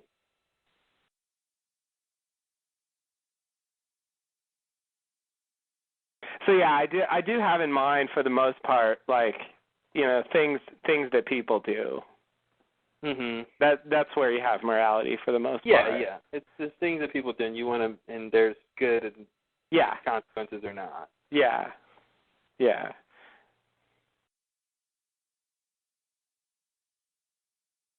Here's a question about morality and suffering. Okay. Pose this scenario to you: is suffering still bad if, say, for instance, one person is tortured, and that creates some unimaginable positive benefit for every other living being? Oh, scenarios. Aren't they great? Right. So I'm going to say in that situation that the suffering is bad, but probably it's bad, probably it's still something that, it's still, what do I want to say? It might be something you should do anyway because of the enormously good effects that it's having. Mm-hmm. Yeah. Well then, but okay. So here's the thing. So if we ever get to a point where suffering leads to positive outcomes that we want to increase, does that change your definition that suffering is bad? No, I still say it's bad in itself. It's weighing down, to me on the situation. So if it were making someone happy that gave everyone the benefit, that would be better than the situation where torturing someone makes everyone's life better. Mm-hmm.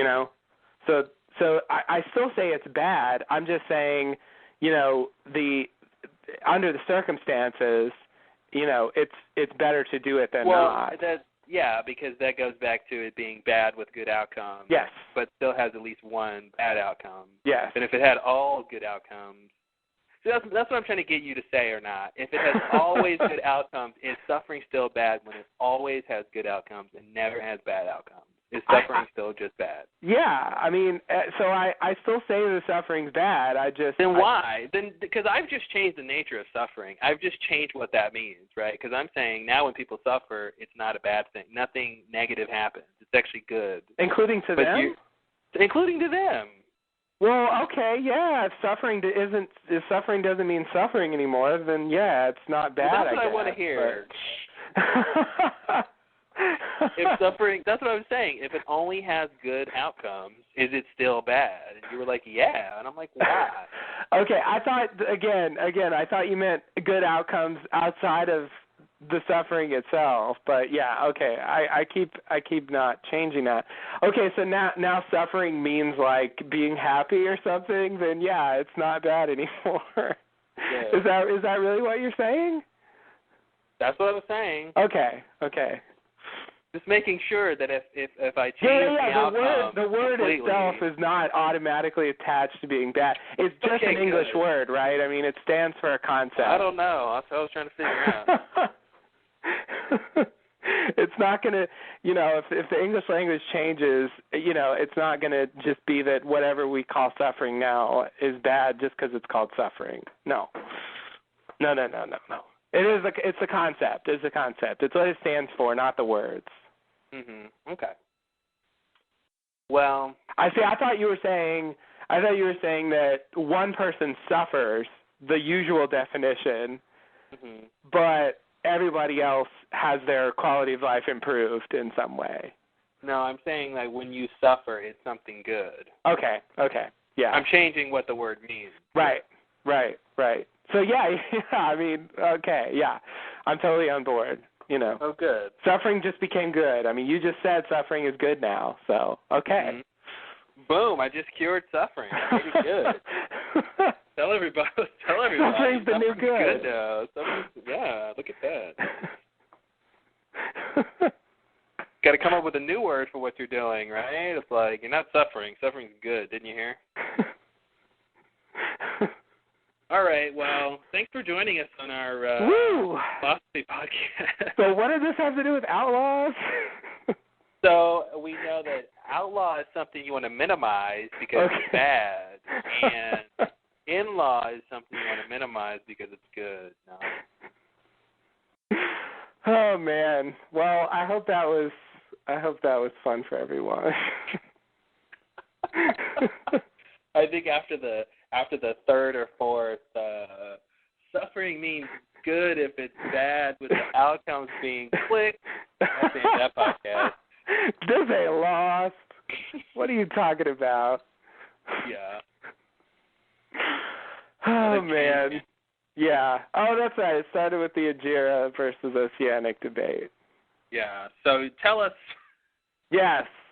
Please email us or comment. I gotta know. Like I said, I have to admit, I think Oceanic's gonna win, but damn it, I stand by it. I think Ajira should win. You just want to be shot in the head instantly. You don't want any suffering. Just shoot me in the head. To me, that's a great death. I don't want to know it's coming. Really? Oh no. Yeah. I mean, I don't want to be in mortal panic for my last couple minutes of death with like a gun pointed in my head and I don't know when it's going to go off, like Alex dying or something. Yeah. Like, I don't necessarily want that. But I want something between that and instant death. I see. You know what I mean? I just, and, because I don't really have a fear of dying, because I feel like you're dead.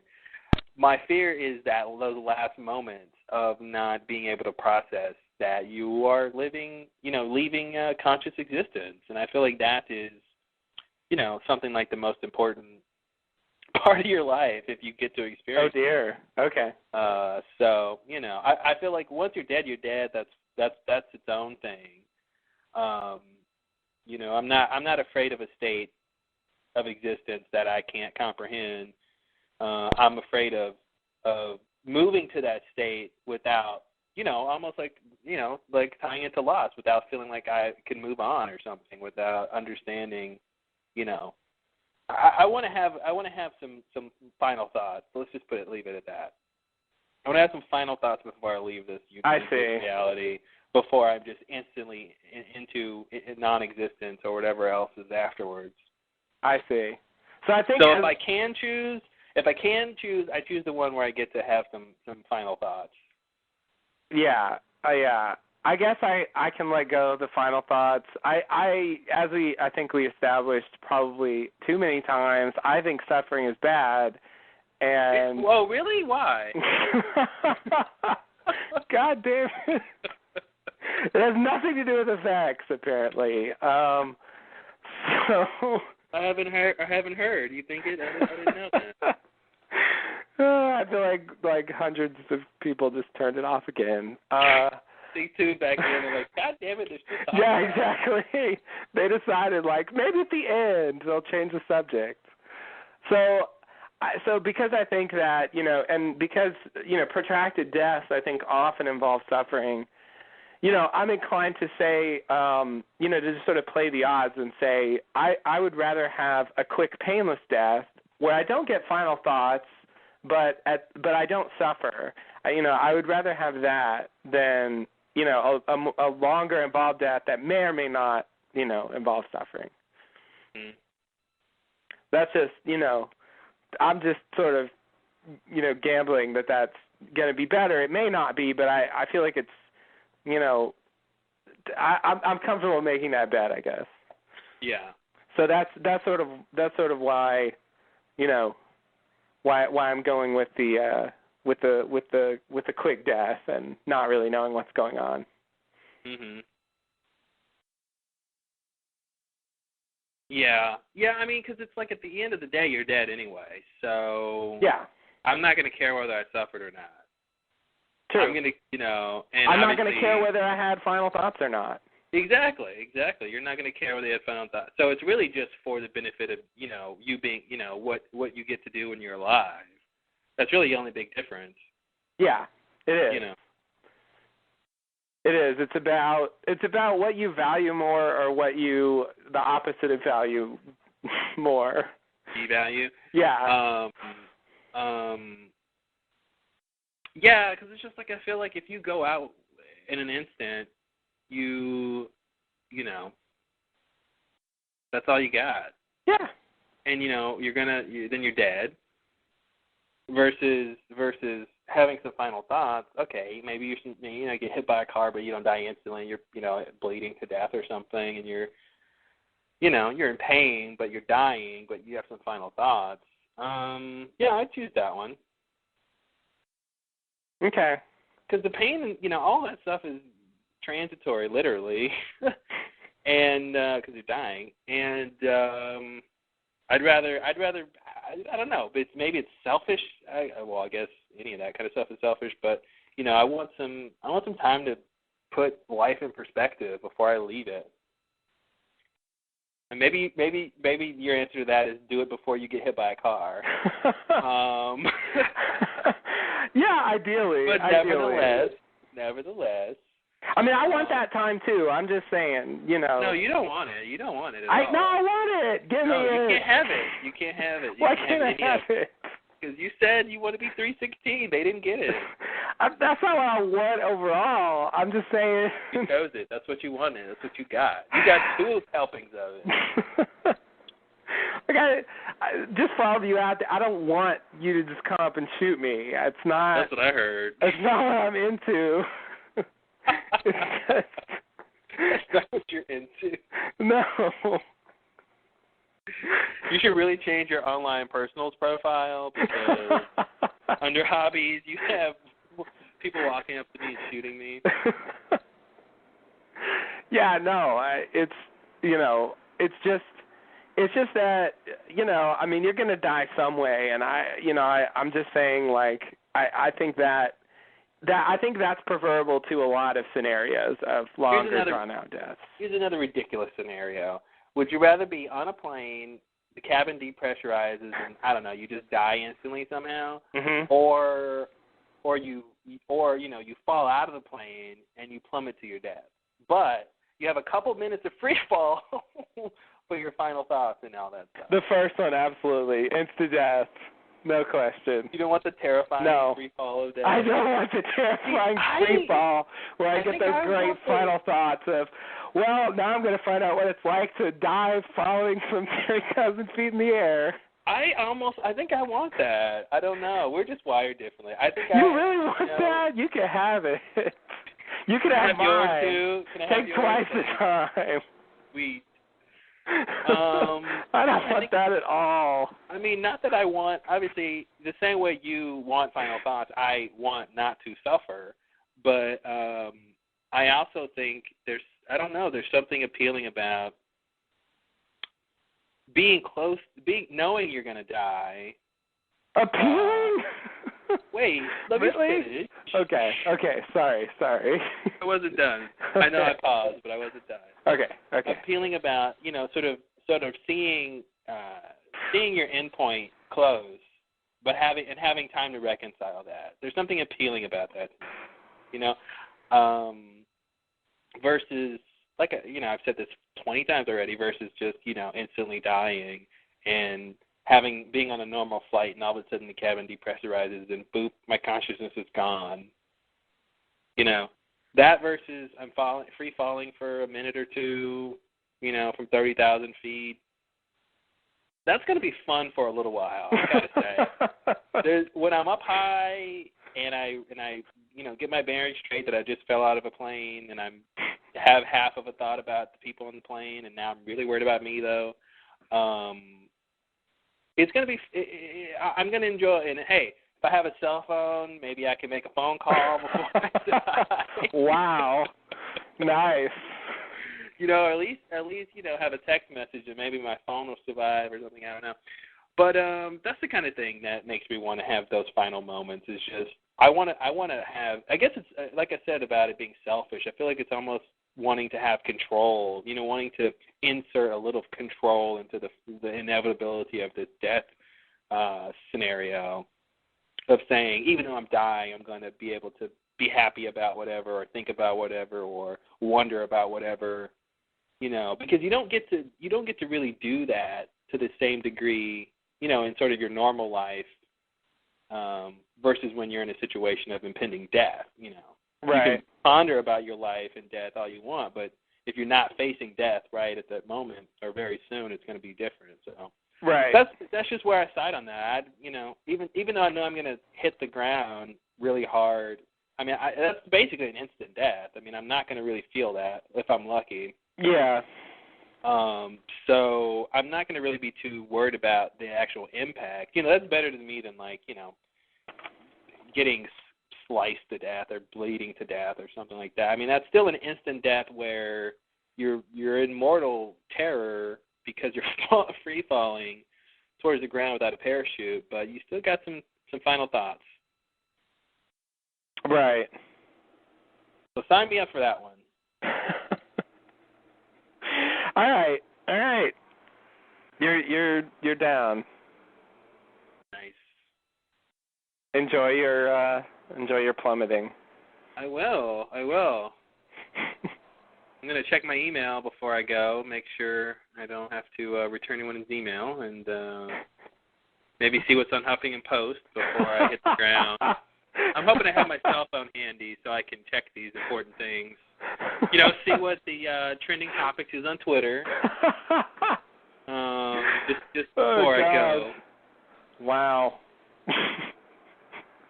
Hey, maybe I'll call in a talk show and say a little final word. Wow. Final podcast. See, you don't get a final podcast. You're in the plane and you're dead. I get a final podcast. Right. Okay, you do. You're right. I'm going to forfeit that. I'm willing to. Oh, because you don't want to hit the ground. You don't want to be scared for a couple minutes hitting the ground. Yep. I'll pass on that. Taking the easy way out. I want the easy way out. Well, let the record be known to the listeners who's the real dedicated podcaster here. Even falling out of an airplane, I am podcasting.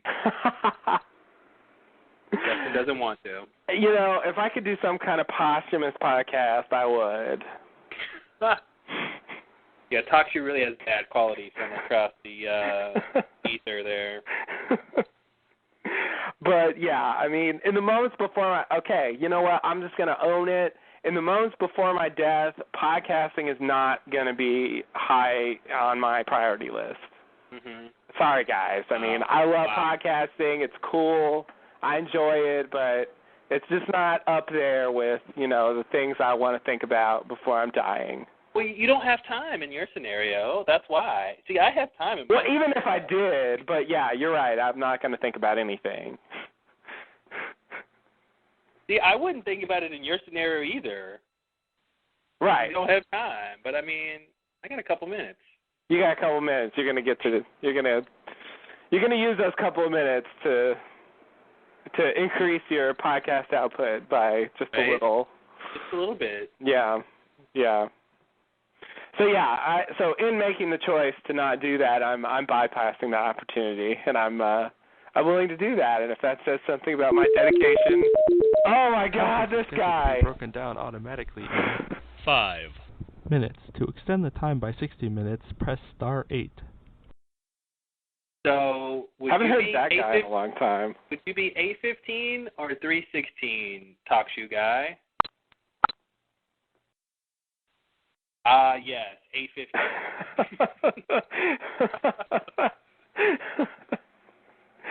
If he responded, it would be pretty scary. Mhm.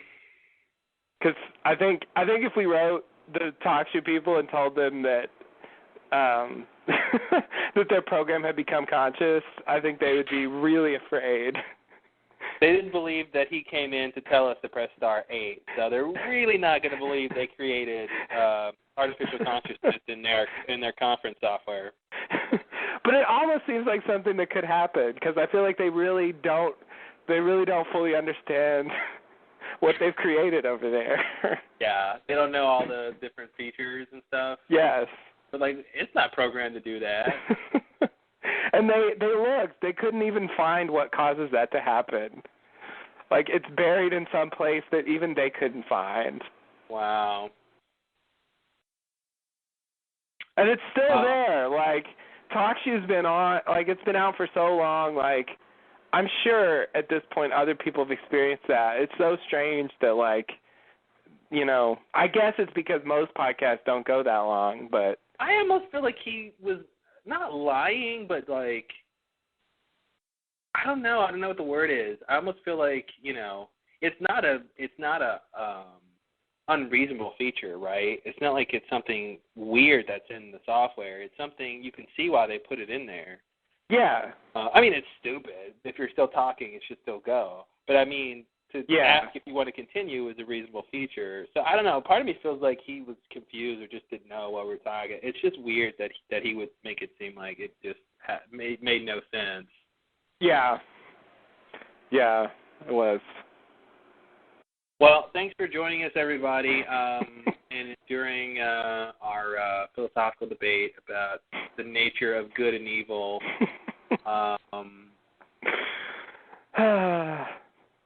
Which was appropriate for Outlaws. Yes. Let's just go with it. And we'll be back next week with In Translation, or I should say ... in translation. Thank you, yes. The full title. Right. Which I remember a little bit about. I'm sure it's gin and something and the raft and stuff. So, all good things. Son speaking English. Uh-oh. All that business. And I think we get like the other side of that Jin coming home with the blood on his hand. Okay. Yeah. I think that's where more they do Pike, that. More daddy issues. Yes. Son's dad, who must be in on all this conspiracy. Surely. Yep. Surely. And Moore's business partner, right? Exactly. Yeah. Mm-hmm. He's going to show up on the island at some point. Yeah. Can't wait. They really should have told us that Sun and Jin were sent there by Pike or something. Yeah. I mean, obviously, Jin had a mission that Pike sent him on. That's true. And Sun was trying to sort of escape her father in a way. Yeah. But it wasn't sort of super direct as it could have been. Yeah. Yeah. It was pretty circumstantial. And I come away, this is really late to be saying this, but I come away thinking that like he never knew about the island at all. Well, why would he? Right? I mean, that's the impression I get. Him and Widmore. Island. Like him and Widmore probably just talk business. Like I doubt Widmore brought up the fact that he used to be a part of this strange cult on an island. Yeah. Yeah, no, he didn't.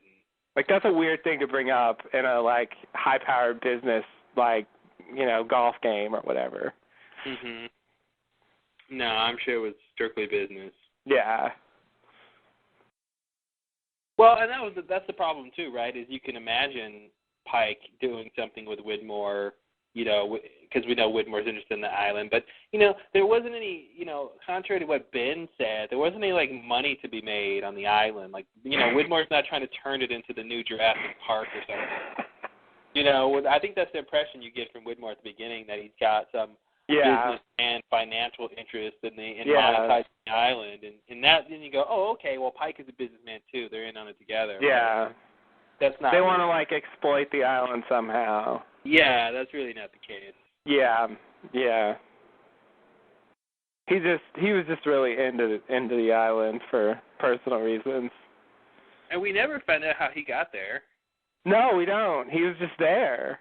He's just there. There's some story, I guess, but yeah, no, you don't. He got there pretty young. Mm-hmm. You at least know that, and he was there for a huge portion of his life. And he died there. And he died there in a closet. So ridiculous. Yeah. Where did you die? In a closet. Hey, Charlie, where did you die? In an underground station. That's pretty cool. That's better. Much better. I mean, underwater station, I should say. Yes. What did you say? Underground. Oh, underground. Okay.